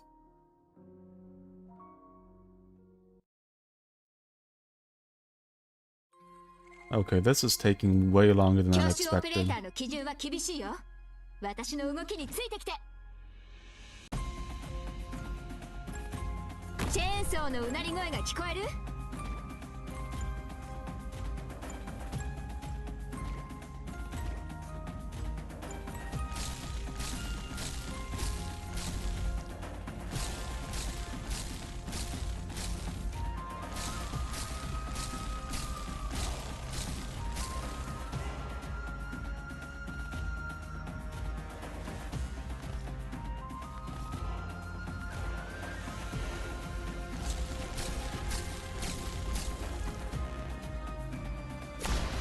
私が振りまく地で大盛り上がり間違いなし。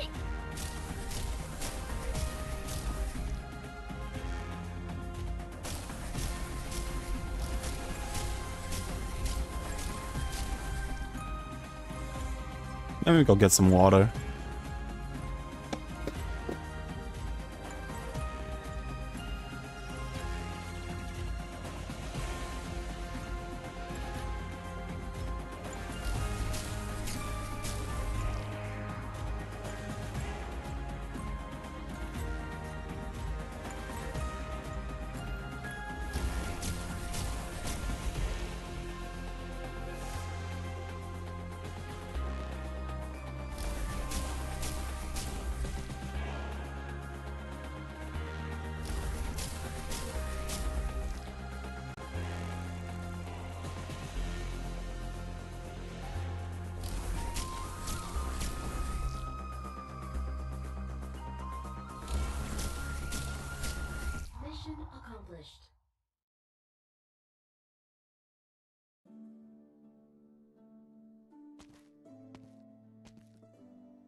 Alright, I'm back.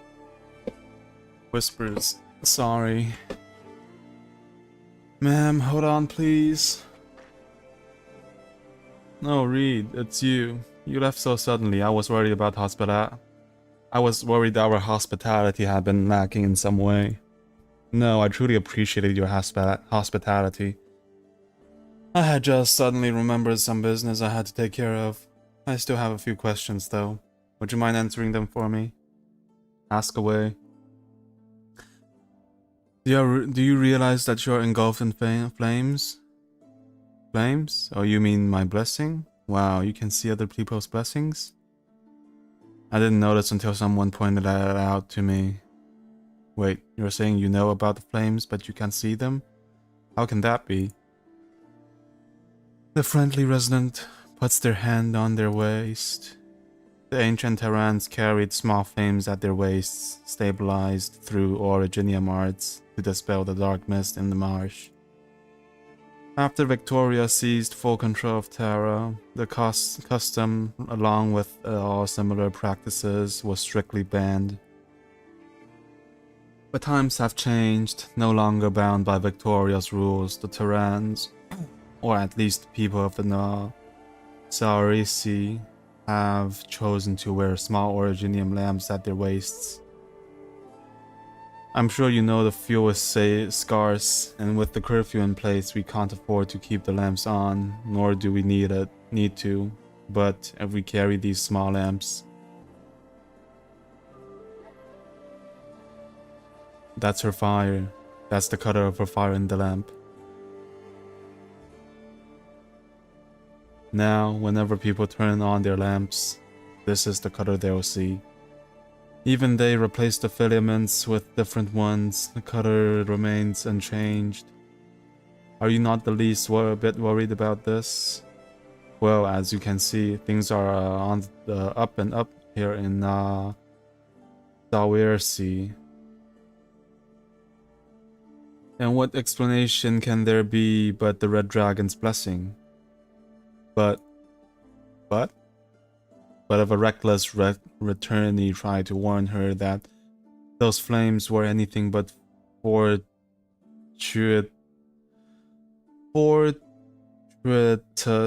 she would never believe it. Love Shenish hopes that perhaps a more direct approach would work. But I wanted to experience the dragon's blessing for myself. May I hold your hand? But you've already entered the city. Everyone who does will receive the blessing, sooner or later. Please? It's just a small favor. Well, I suppose it wasn't easy for you to make it all the way back to Tara. Oh, right. What do you do for a living anyway? I know some basic medicine along with some healing arts. Nothing to brag about. So you're a doctor then. We're in need of doctors, actually. Come here. Give me your hand.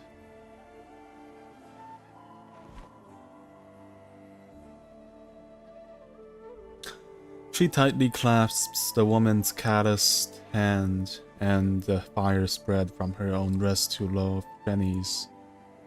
Thank you. She shuts her eyes. Close your eyes and remember those who pain you once soothed, those no longer forced to linger in this realm. Go and warm this cold fire. Ugh. The purple flames gradually fade. Beneath them, a pale face emerges, swaying gently with a friendly smile. So she tries to erase more of the purple flames, but fails to notice when the woman's expression suddenly changes. My God, my hand. What did you do to my hand? It's completely numb. What? I can't feel my blessing anymore, either. Just what are you doing to me? Let go. Reed. Wake woman? Reed, please let go of this poor lady.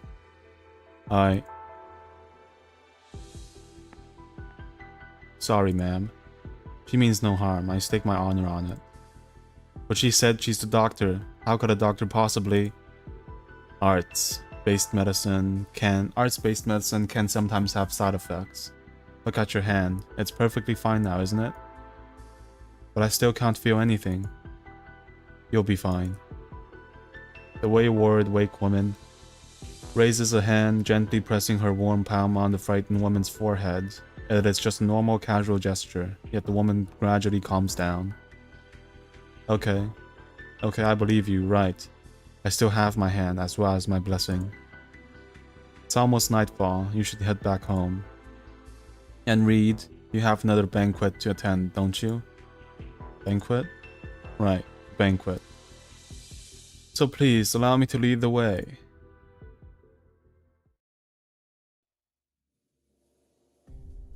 Holy shit, how long is this? After night, falling out with her sister love, Jenny fails to attempt to dispel the violet flames. Bridget wants to leave the city and go elsewhere, but gets stuck outside its gates. Dublin, who should be upholding the order of the city, only exacerbates the crisis.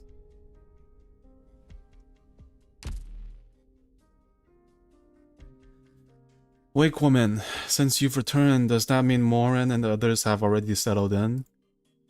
That's right. They'll be staying just outside the ruins. They're probably still clearing out the empty houses right about now. Thank you. Don't mention it. By the way, call me Nemos. I hardly do any work as a wake woman these days. Alright, Nemos. You mentioned a banquet just now. Who's hosting it? In a few days, Dublin will be hosting a celebratory banquet, and all the high-ranking nobles will be in attendance, including Her Highness Eblana. We've been very busy with all the preparations. A celebratory banquet? While the residents are making do with stewed meat and grilled fins made from only potatoes?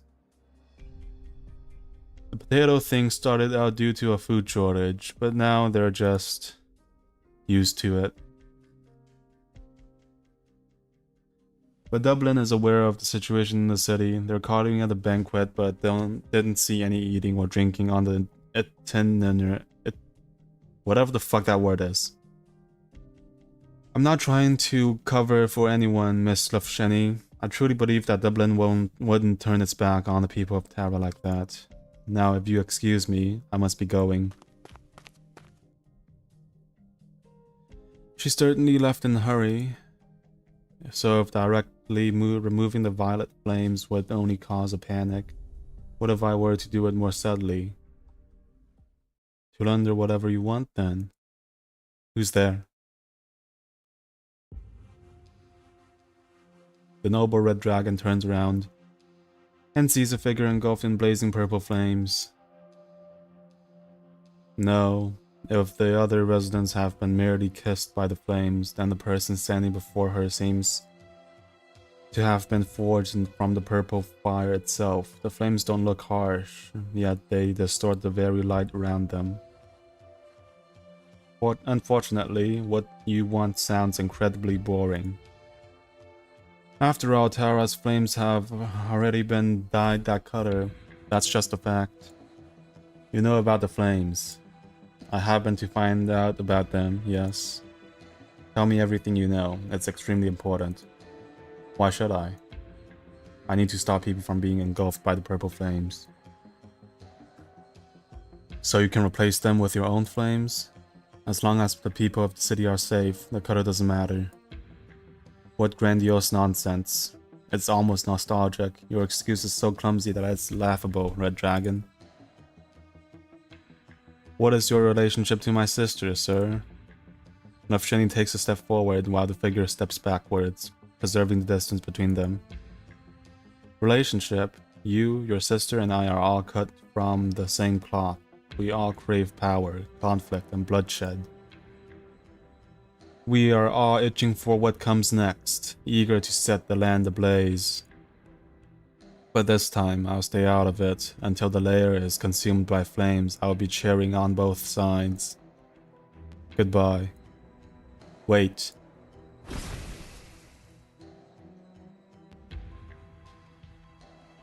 The red dragon tries to weave the flames of life into a cage, but before it can take shape, the strange figure scatters in the wind.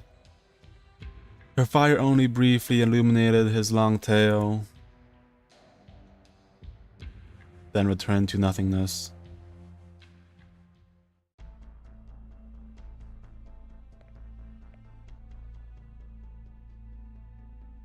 Sir. It's you. What's wrong? What have you come to see me now? Why have you come to see me now?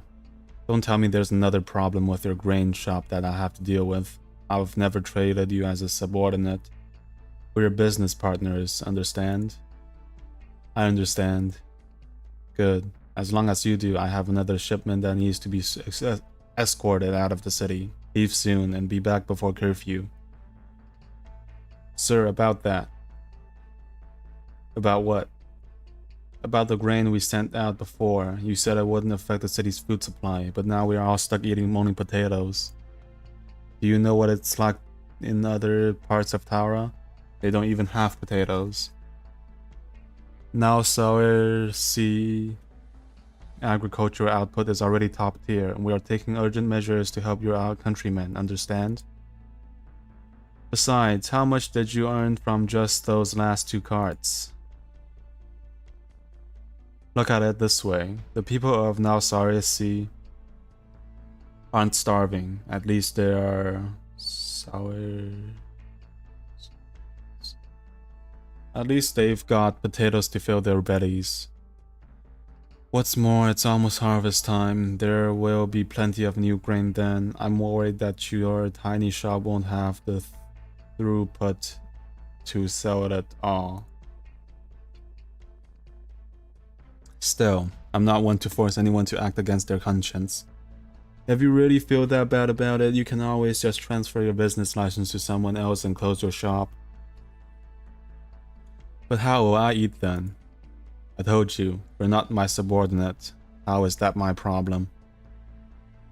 Alright, just hand over your business license by the end of the day. No, don't. Okay, I'll do it. Sigh. Why are you still standing there?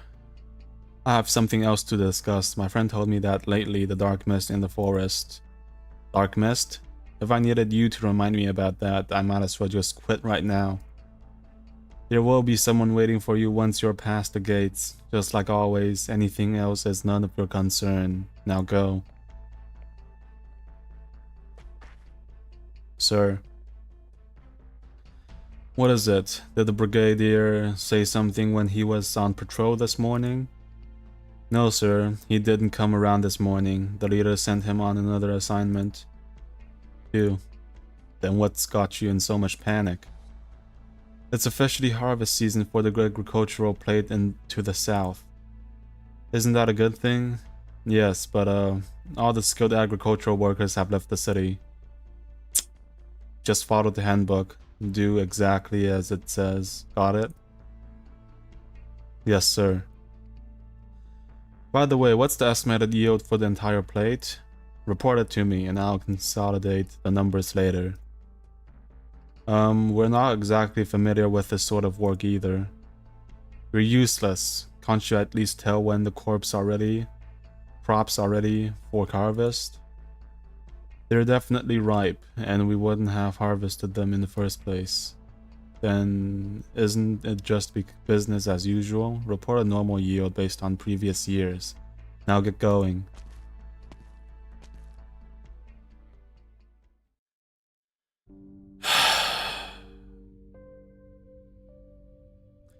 Hello, I'm Bridget from Bridget the Nomad.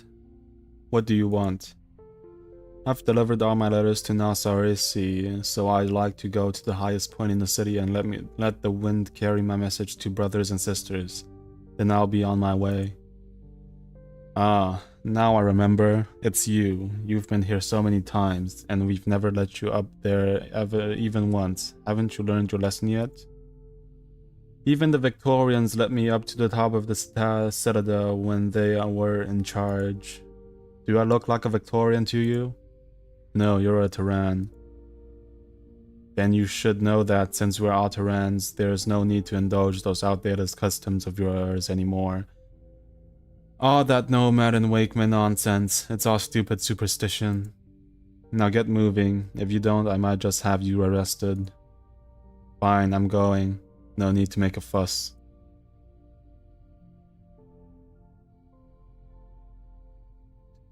Welp, I've done exactly nothing I set out to do other than delivering my letters. Oh well, at least I'm out of the city before curfew. Now just pass through the dark woods and I'll be back on the open plains. I just hope the mist will let me through. But it's never stopped nomads before, so why am I worrying about it? Nomad kicks a pile of fallen leaves by the roadside. The rustling sound echoes through the vast, empty forest ahead. To her surprise, the sound doesn't fade away. It echoes back in a repeating loop. Bridget suddenly crouches down, trying to cover the scattered leaves before her, where the sound is coming from. Sorry, shouldn't have kicked you. The sound continues.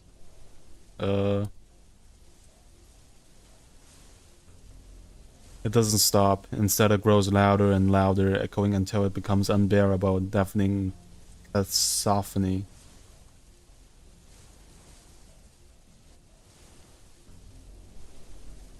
At the same time, the dark mist creeps up from her feet, covering her eyes and ears.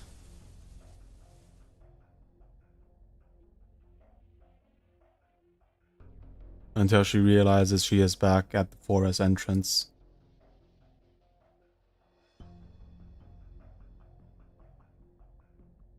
This is the 5th time. Not going to let me leave? Really? Forcing me back into city? Is that it? Well, I'm not going back. I'll set up a tent outside the forest if I have to. I'll get my chance to leave sooner or later.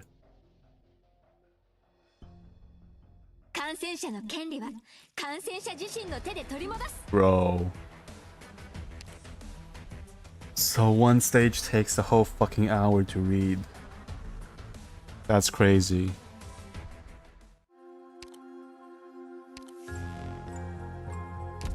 Wait a minute, what does this say?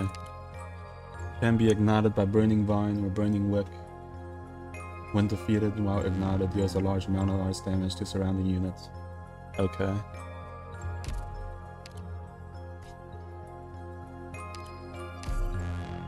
Oh, my mouth is so dry from the reading. I think I'll just skip the next few because I just want to get this over with. Careful, the enemies are more troublesome than you might think. No worries, I'm here to help. Huh? You're just little guys now. Is there more dangerous when outside our attack range? There are so many of them though. We'll help out.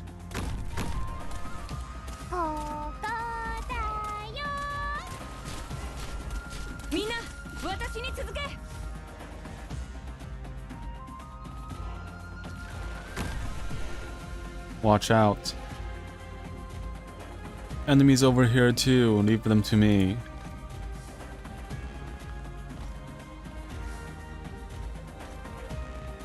Drat, I don't have a clear view. I can't spot the enemy or attack. Let me see. 早く I can't hit the enemy over there. This outline represents allied units. Combined attack range. Good to keep in mind, I guess.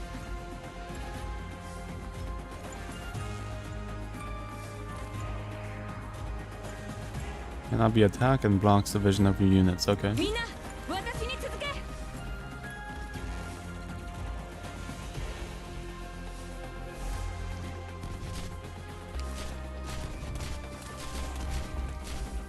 何を待って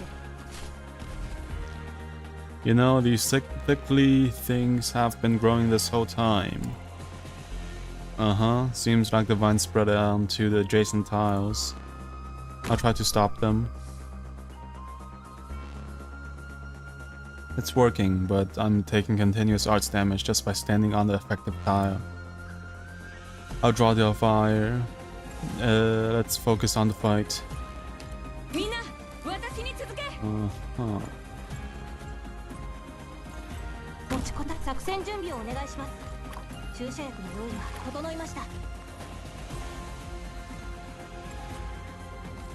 到着。狙って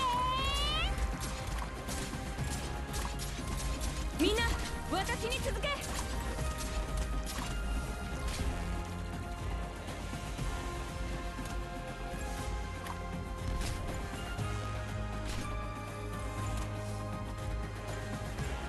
オッケー ここにいたのね。準備完了貫く Alright. ドクターの指示のおかげですね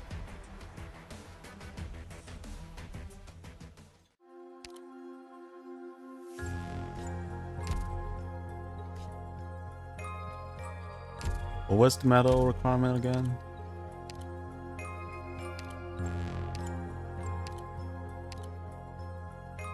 Allow no more than 6 seconds to spawn. Okay. Let's see, for this one there should be a flying unit.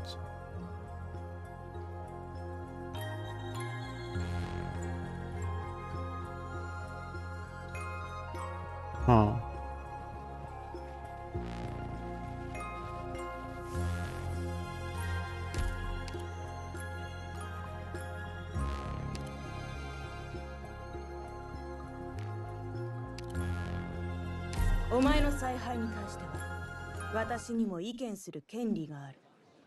I'm just gonna skip because I don't want to read all that. Famine breaks out in the city and hatred for the Victorians is deliberately stoked. Kalan tries to distribute stored grain to maintain order and delegates the task of finding Theo to Nemos. Nemos searches everywhere for Theo and to no avail and eventually runs into Love Shenny. Okay. 教習オペレーターの基準は厳しいよ私の動きについてきてこの辺温度が低すぎるかなエリートオペレーターから教わった切断術を見せてあげる So this guy deals 500 damage. 前に進むぞすぐに終わる Grows when outside of unit's attack range, increasing its attack and max HP. Okay.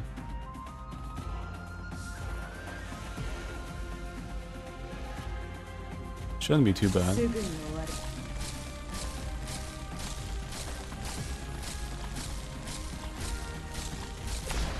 私が振りまく地で大盛り上がり間違いなしすぐに終わる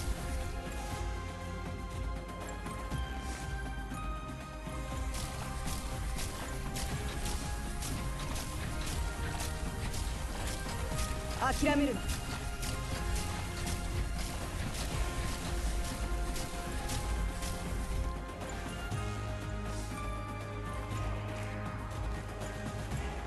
凝固しろ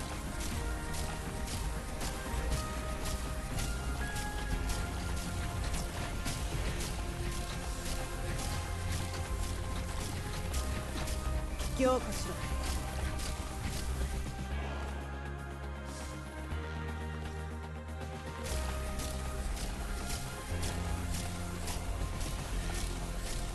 この程度で止まると思うな。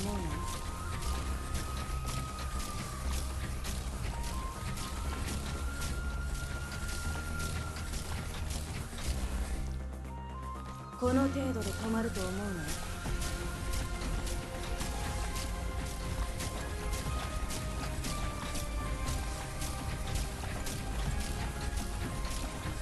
凝固しろ。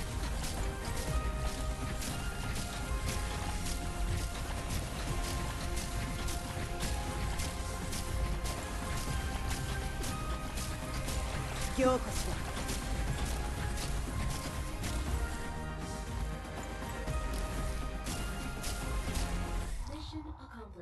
Nice. Skip. Evgeny and Bridget search for Theo and the apprentice, and they notice something suspicious about the city grain shop owner. As night falls, Dublin's victory celebration is about to begin. In the tavern, after another round of drinks, the greedy red dragon of the story makes its return. すべては秩序にのっとるべきだ。摂理に反することなど誰にも許されない。Alright. Next.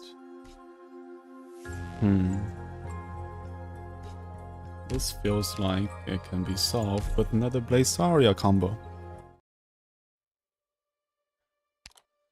Driven to madness by avarice, the Dubliners are led into the dark woods by the greedy red dragon from the grain shop owner Evgeny, and Bridget learn the truth about Theo's disappearance and the whereabouts of the smuggled food carts.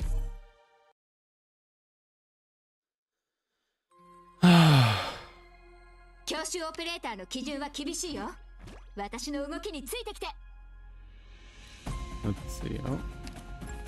Attacks deal arts damage and burn damage. Attack continuously increases before its first attack, and the first attack deals heavy arts damage and burn damage to the target and surrounding units. Okay. チェーンソーのうなり声が聞こえる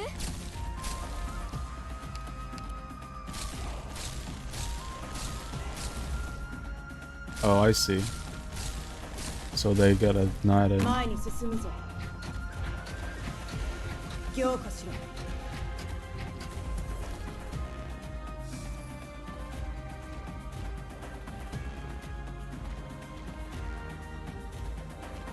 この程度で止まると思う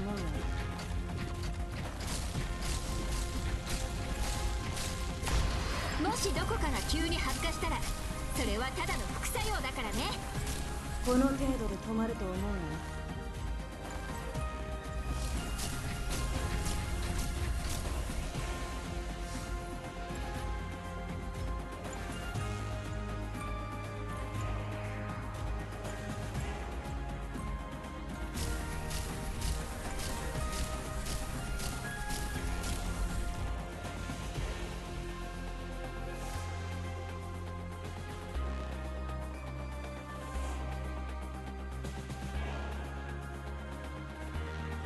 凝固しろ。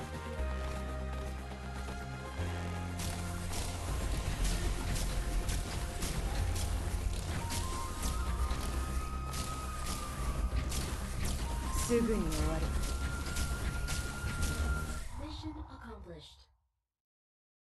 Alright. The return of the food carts does little to stem the spread of mayhem. Kalan learns the truth before Evgeny and Nemos find him and make the decision to destroy the statue in the middle of the square. 感染者の権利は感染者自身の手で取り戻す。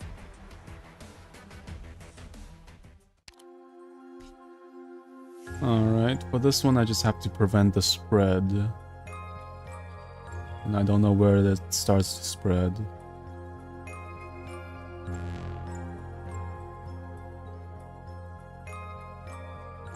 Huh. This way, this way.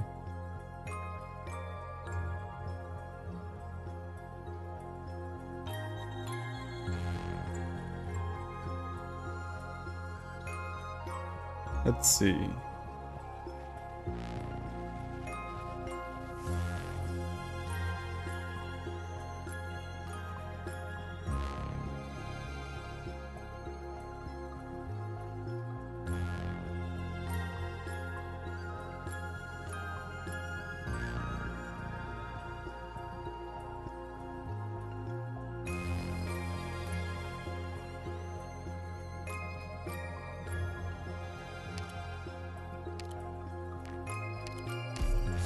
Yeah, let's see 人 this. を見る目あるね。私より隊長にふさわしいやつはいないって。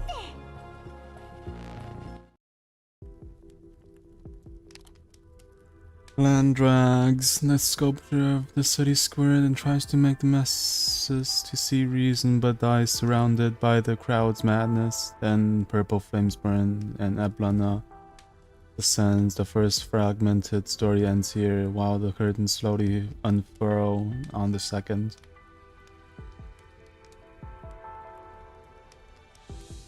Okay.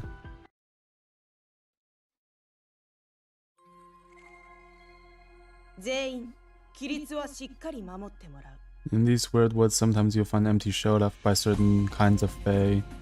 They always come in pairs too. The other empty show comes over here.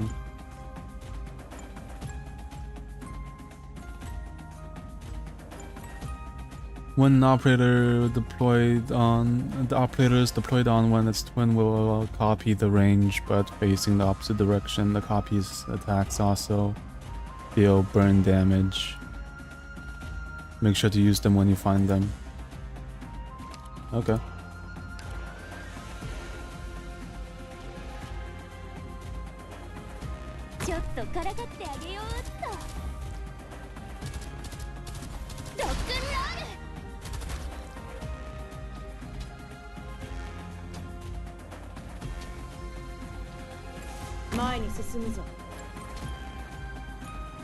Okay, never mind.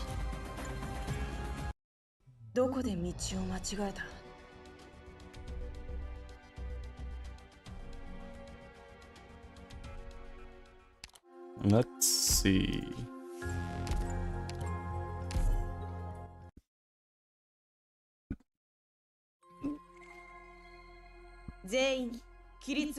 So we got a seed that can copy.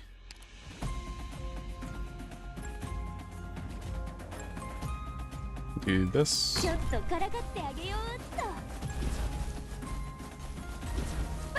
that's nice.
Alright.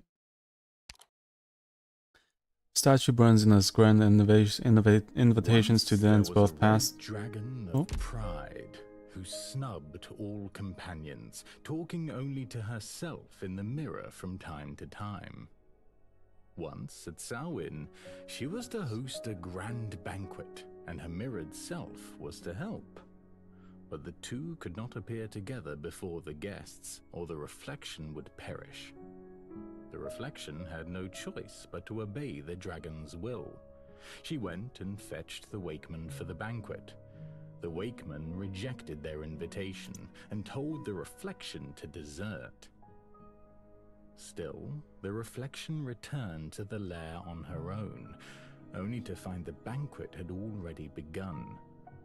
The Reflection hurried to hide in darkness beyond the bonfire. As the banquet went on, the guests somehow began to vanish, one by one. And the Red Dragon found and dragged her mirrored self out of the darkness, forcing the Reflection to dance with her. The two kept dancing, so relentlessly that the Reflection could not feel her toes. She asked for a little rest, but the Red Dragon was never satisfied. Okay. Statue burns in the square, and the invitations to dance, both past and present, overlap as Eblana and Lafsheni face each other, separated by the departed hero in between. In the end, Lafsheni receives an agreement and takes the deceased out of Nasais and towards the historical ruins. 銃弾の雨であなたたちを苦痛から救済しよう。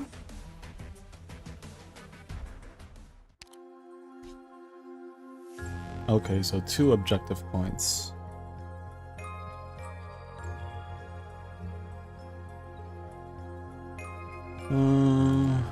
Let's see the last one.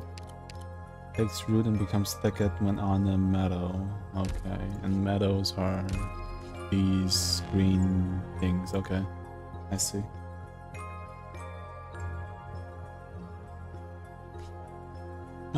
For this stage...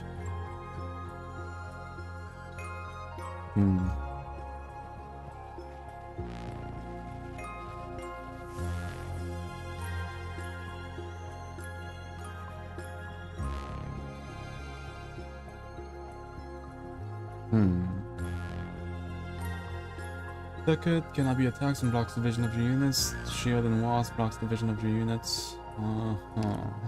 Let's see. I'm gonna use thorns. You and you. I should unlock Mudrock's module.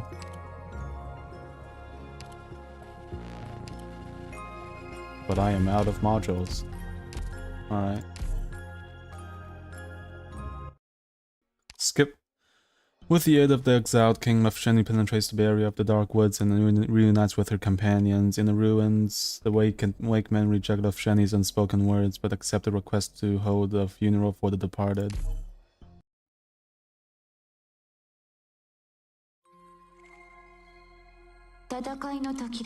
Alright.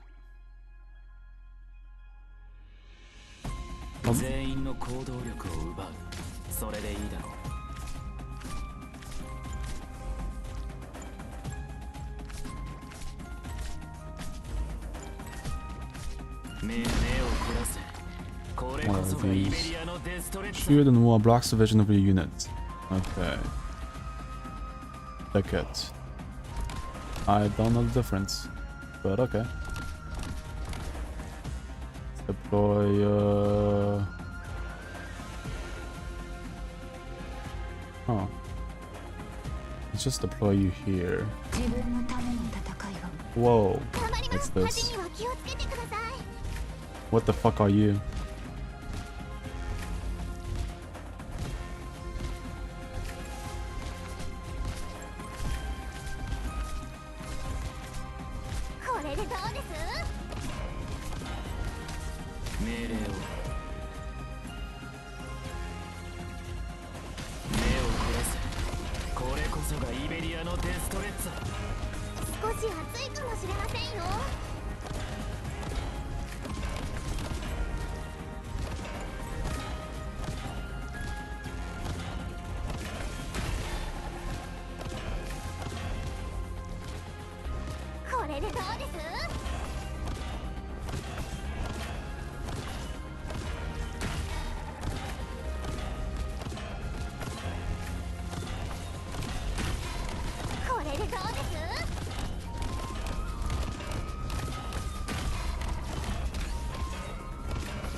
気をつけてください。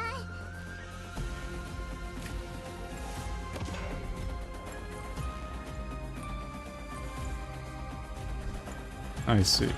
Mission accomplished.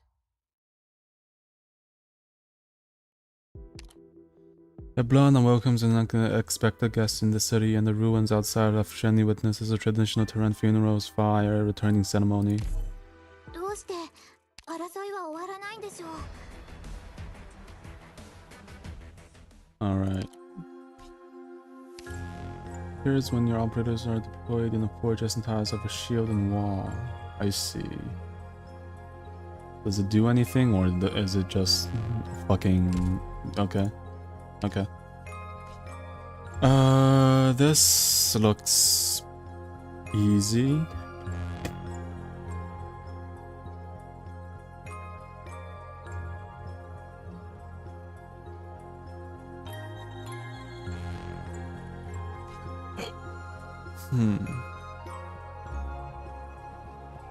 I'm gonna go with the same squad. And since everyone does arts damage here, it's just do this. Is this the rendezvous? And this. チームでの戦い、慣れてるから任せて。 Let's go.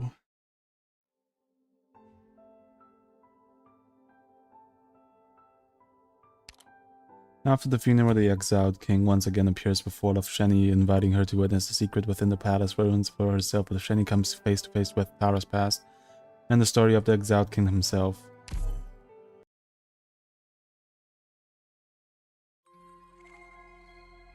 I need only do as the manual said, yes? ちょっとからかってあげようっと。ディオポーレント。 Do this. 全員の行動力を奪う。それで油断しないように気をつけろ。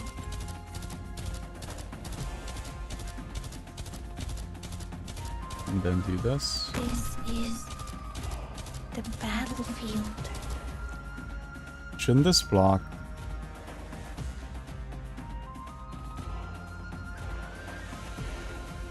Shouldn't this block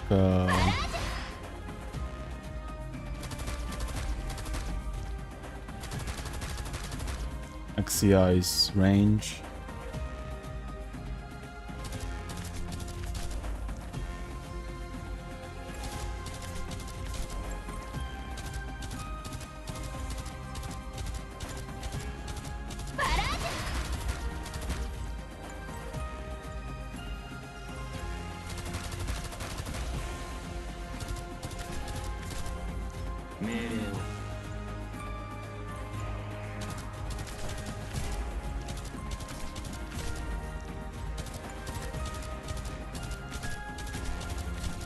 My power is all yours now.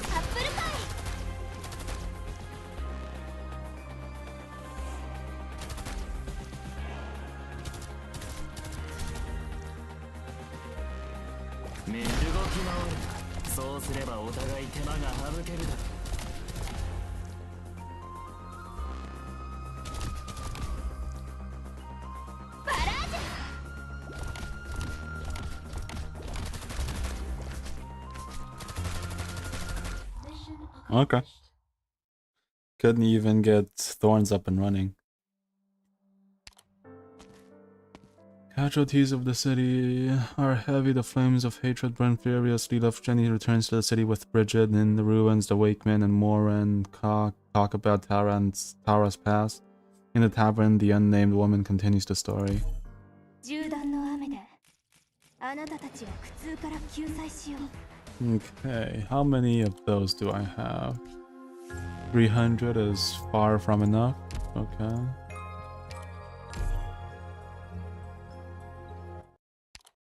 Noble Red Dragon returns to the castle once more to win many more futures than her own. She goes to confront the greedy Red Dragon to kill her and yet to mourn her.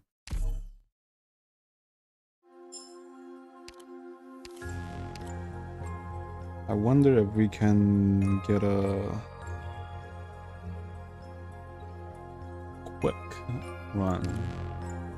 Speed run. Speed farm.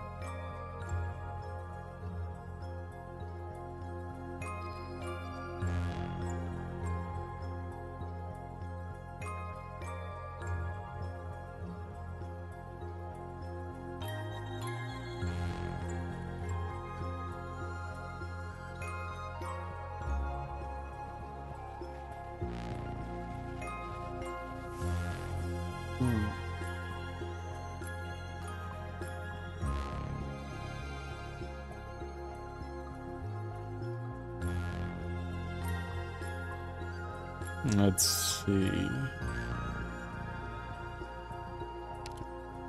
We have you. We have.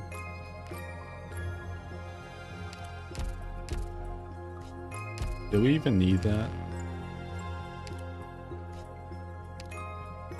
Them not be blocked and attack two enemies simultaneously. The true nature is revealed when inside the attack range of your units.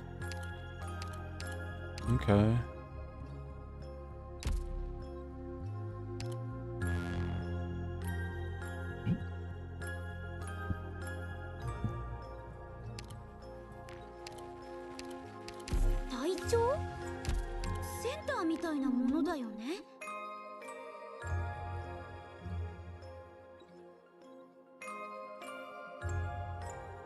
All right. 漫 Let's 勒 see. 北凤屋，天下公于仇。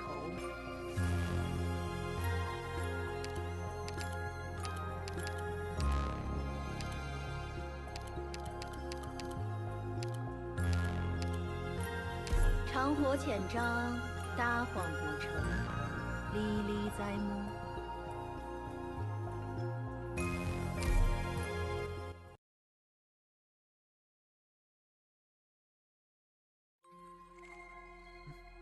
私は耳が良くてね。私が止まったら君たちも止まって。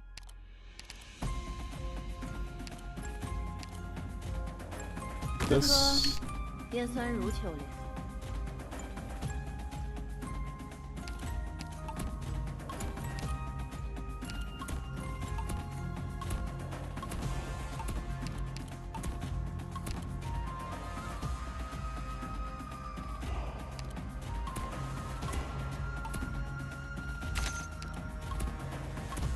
真叫人怀念。撒唱埋坑和交渉するの？シラクーザでも極東でも、私はそういうのはめったにしないよ。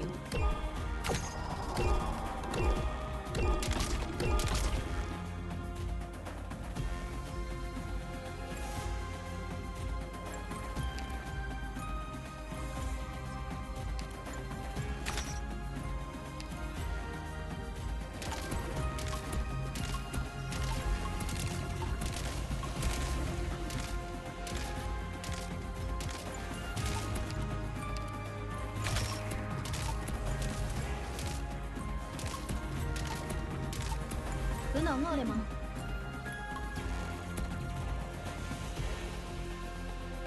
折戟沉伞，光之微愁。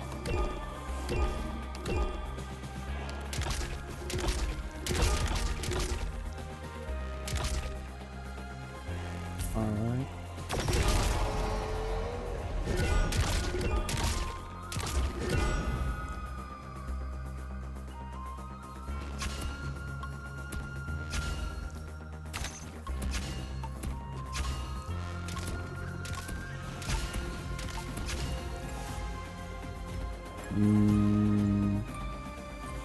Okay.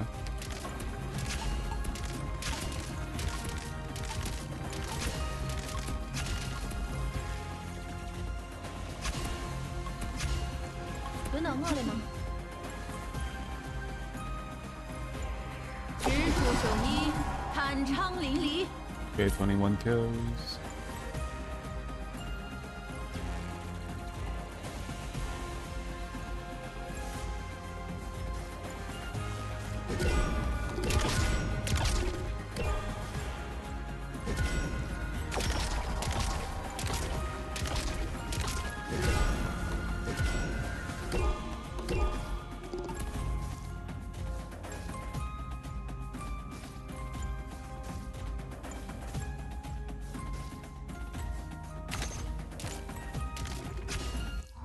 Okay, we need to make that better. この戦術は今日の戦いのためにあつらえたみたいですね。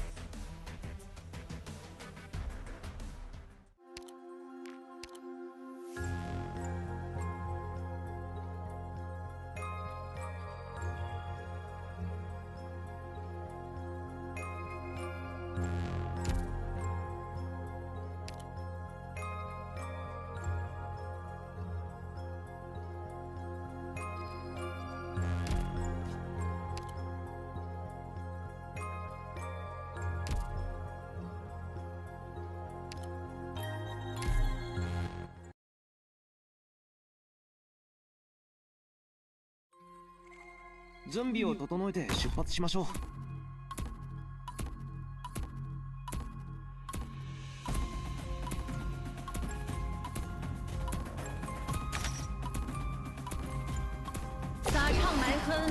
あなたたちの心はどんなトーンで響くのかしら。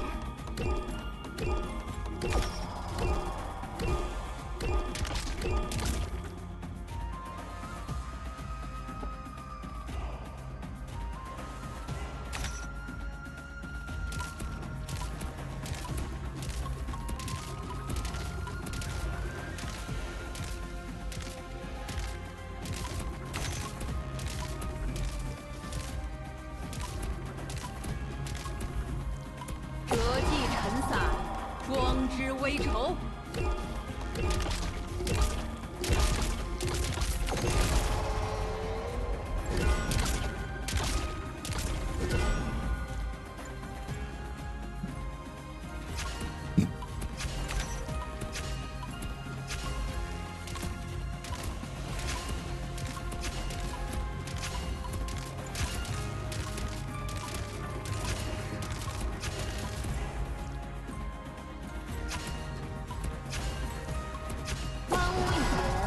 访又搭奇香。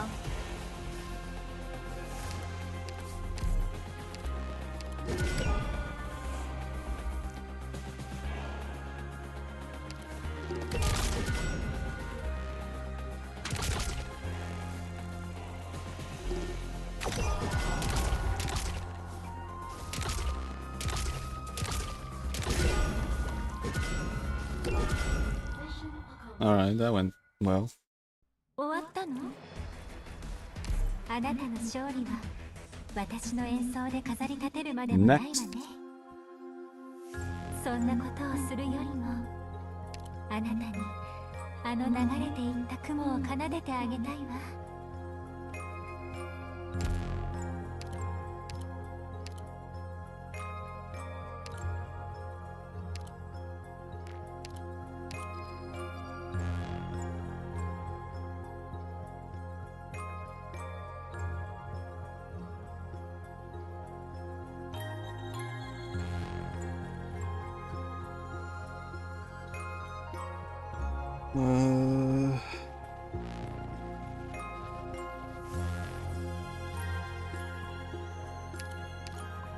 We all have our roles to play.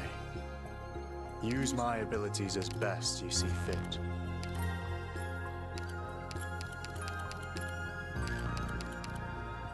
We all have our roles to play. Use my abilities as best you see fit.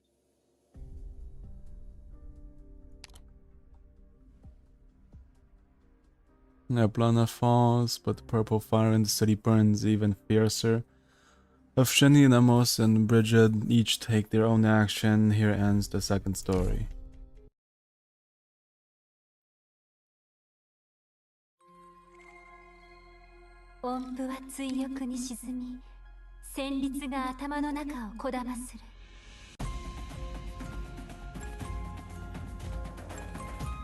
Oh.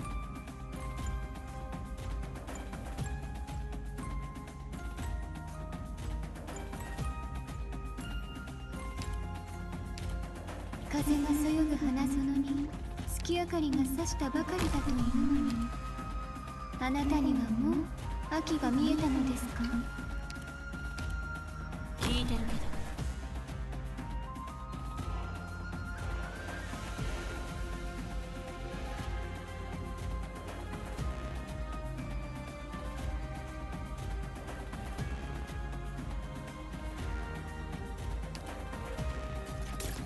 どうすればいいかくらいわかるわ。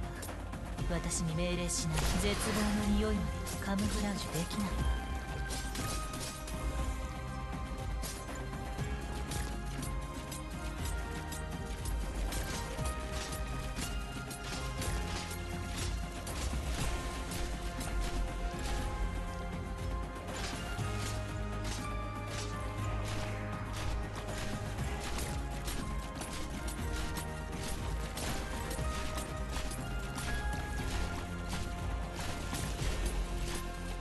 どうすればいいかくらいわかるわ。Wait a minute. 私に命令しないで。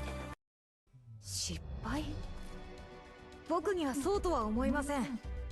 あなた方であれば失敗も込みで計画を立てるに違いない。そうでしょ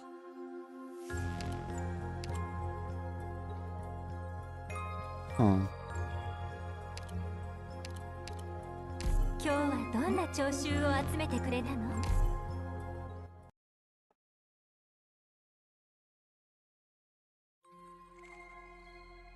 楽譜か作戦プランかどちらかはいただかないと。Acknowledged.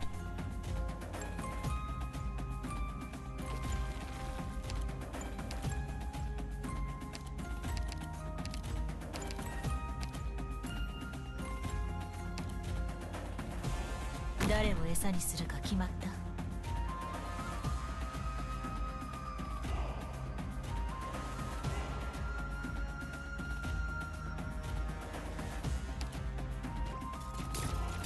どうすればいい？足元を見てみなさい。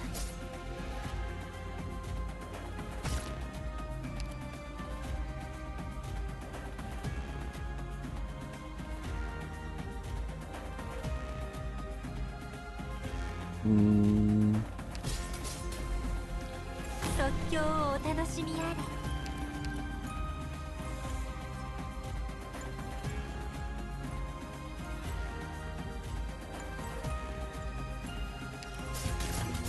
リクエストはあるかしら？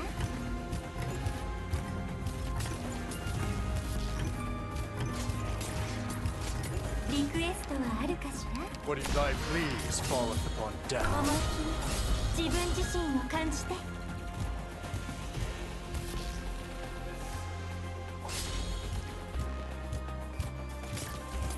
あまり誰かが気づく前にあなたの死体を影に沈めてあげ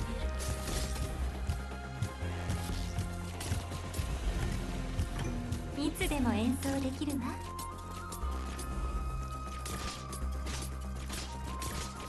あまり絶望の匂いにカムフラージュできないわ。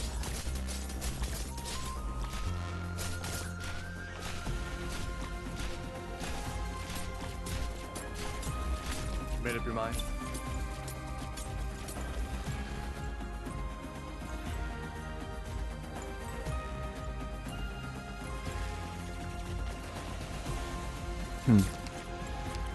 Something's off. ドクター、ひとまずインスピレーションが失われた事実を受け止めて、この感覚を覚えておきましょう。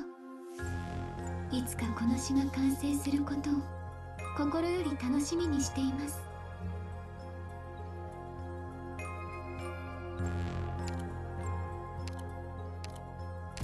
出発前にみんなで溶岩ケーキを食べませんか？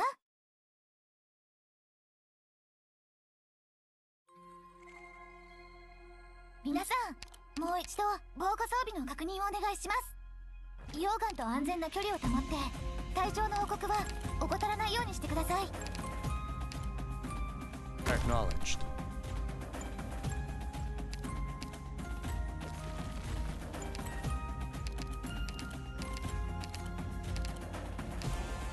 聞いてるけど。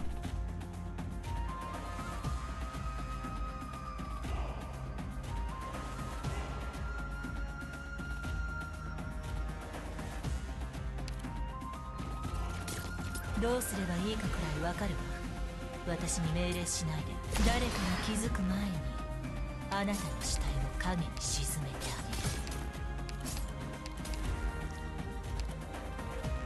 あげる。火山の煙や粉塵には大量のオリジニウム粒子が含まれるので、長居は避けましょう。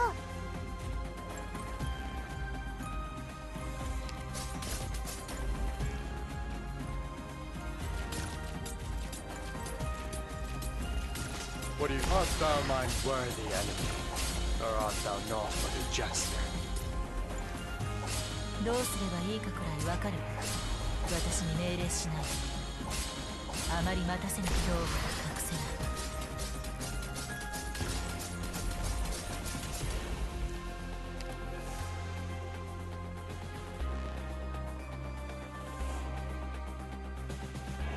What are you planning?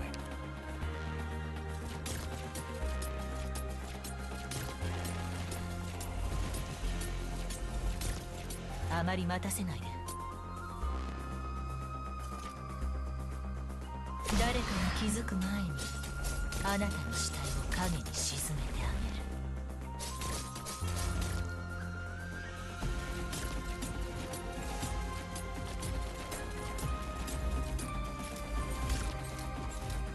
げる。あまり待たせないで。足元を見てみなさい。 Very well.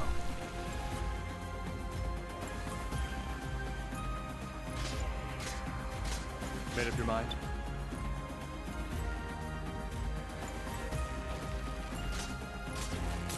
What are you planning? Fool!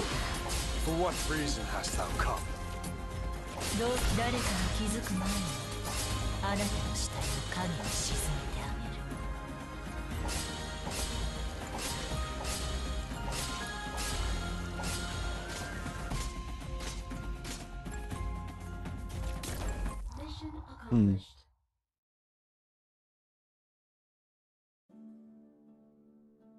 There was a mother who once ruled a kingdom until her crown and her family were taken by her foes.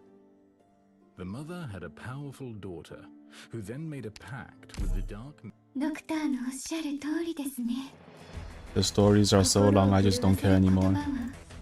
嵐の中から生まれるものです。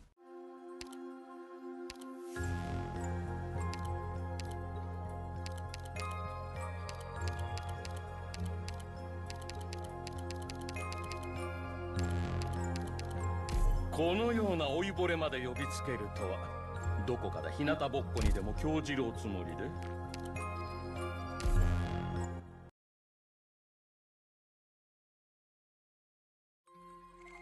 楽譜か作戦プランかどちらかはいただかないと。 Acknowledged. 誰を餌にするか決まった。足元を見てみなさい。火山の煙や粉塵には大量のオリジニウム粒子が含まれるので長居は避けましょう。 Fool! For what reason hast thou come?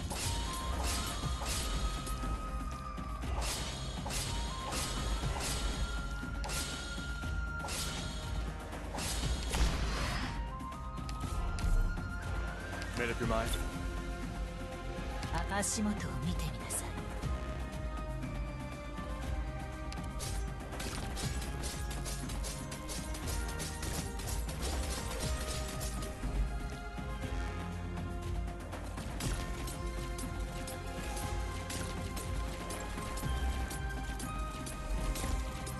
あまり待たせないで。恐怖を隠せない。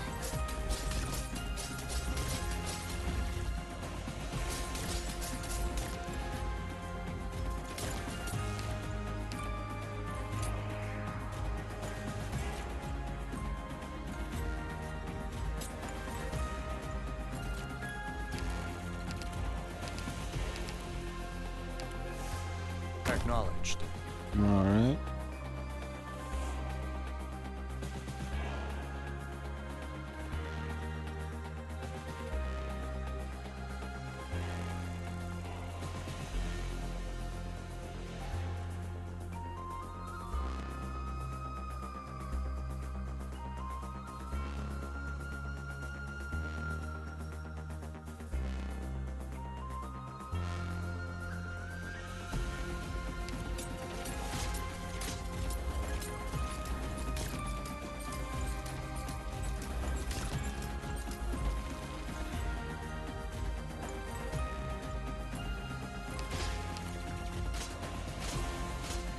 あまり待たせないで。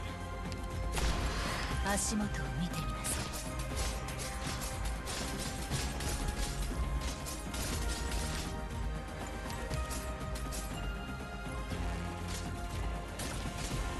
What do you plan? Thy pleas falleth upon deaf ears.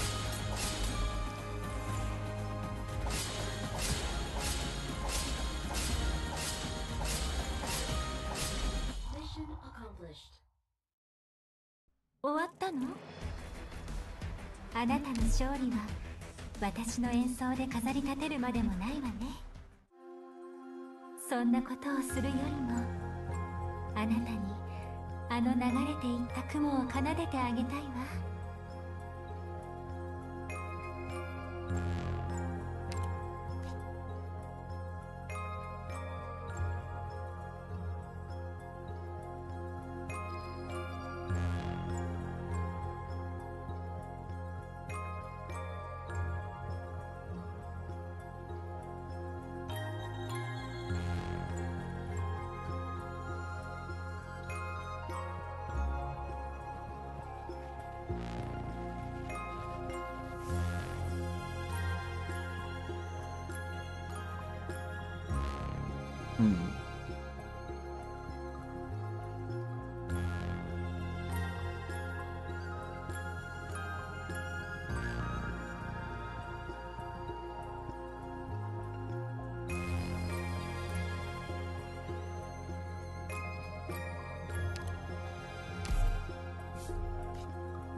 Che ti serve?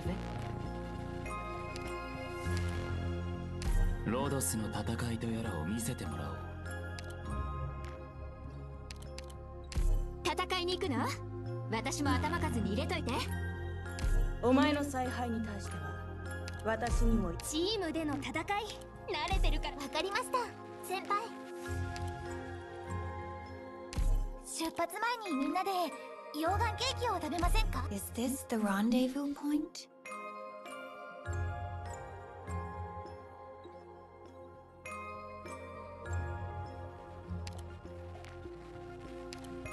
他の人と一緒に戦うの？戦いの相手は誰？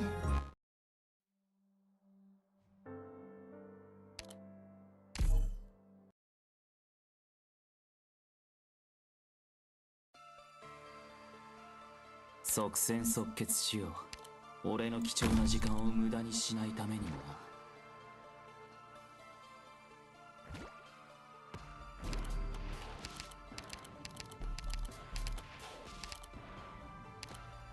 な。時間をかけるつもりはない。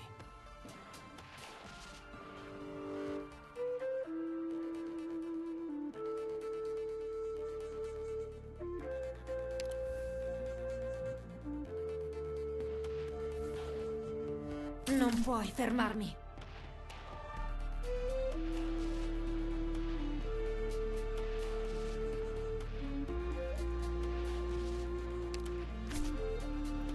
オリジニウム鉱脈を乗せた溶岩には絶対に近づかないでくださいね。ついてきて。ロックンロール。チェーンソーのうなり声が聞こえる？目を凝らせ。これこそがイベリアのデストレッツァ。じゃあこの宴会の歌に耳を傾けて。どうしますね。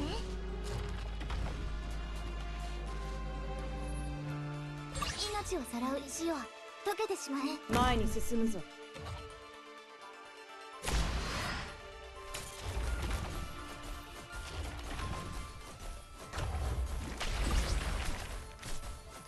これでどうです？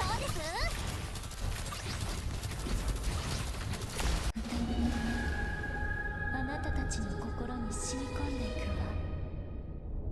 わ。わかる。動き回るな。そうすればお互い粉が省けるだろう。火事には気をつけてください。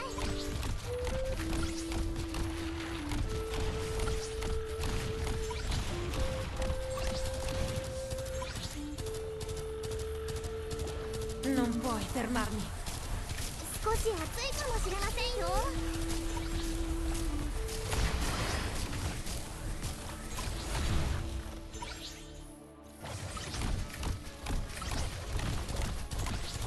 強化しろ。Falli a pezzi.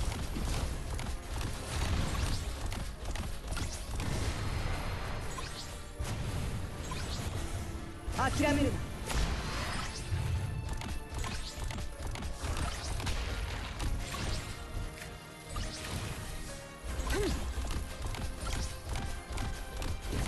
諦めるな。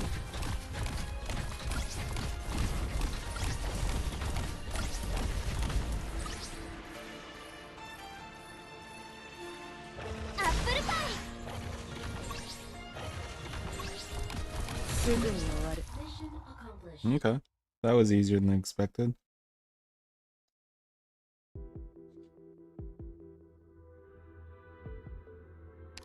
Not interested. I will read this later. Midolati.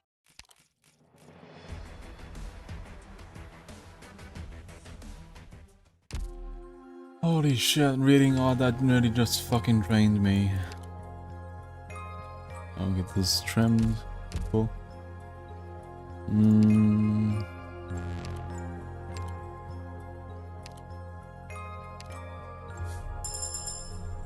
私は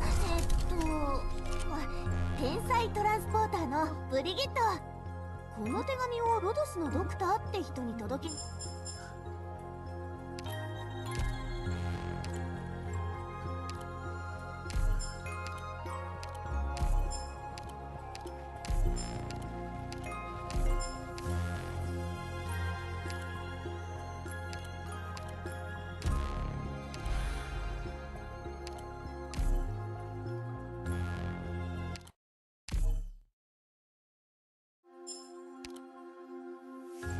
How do I make this faster though?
Oh well.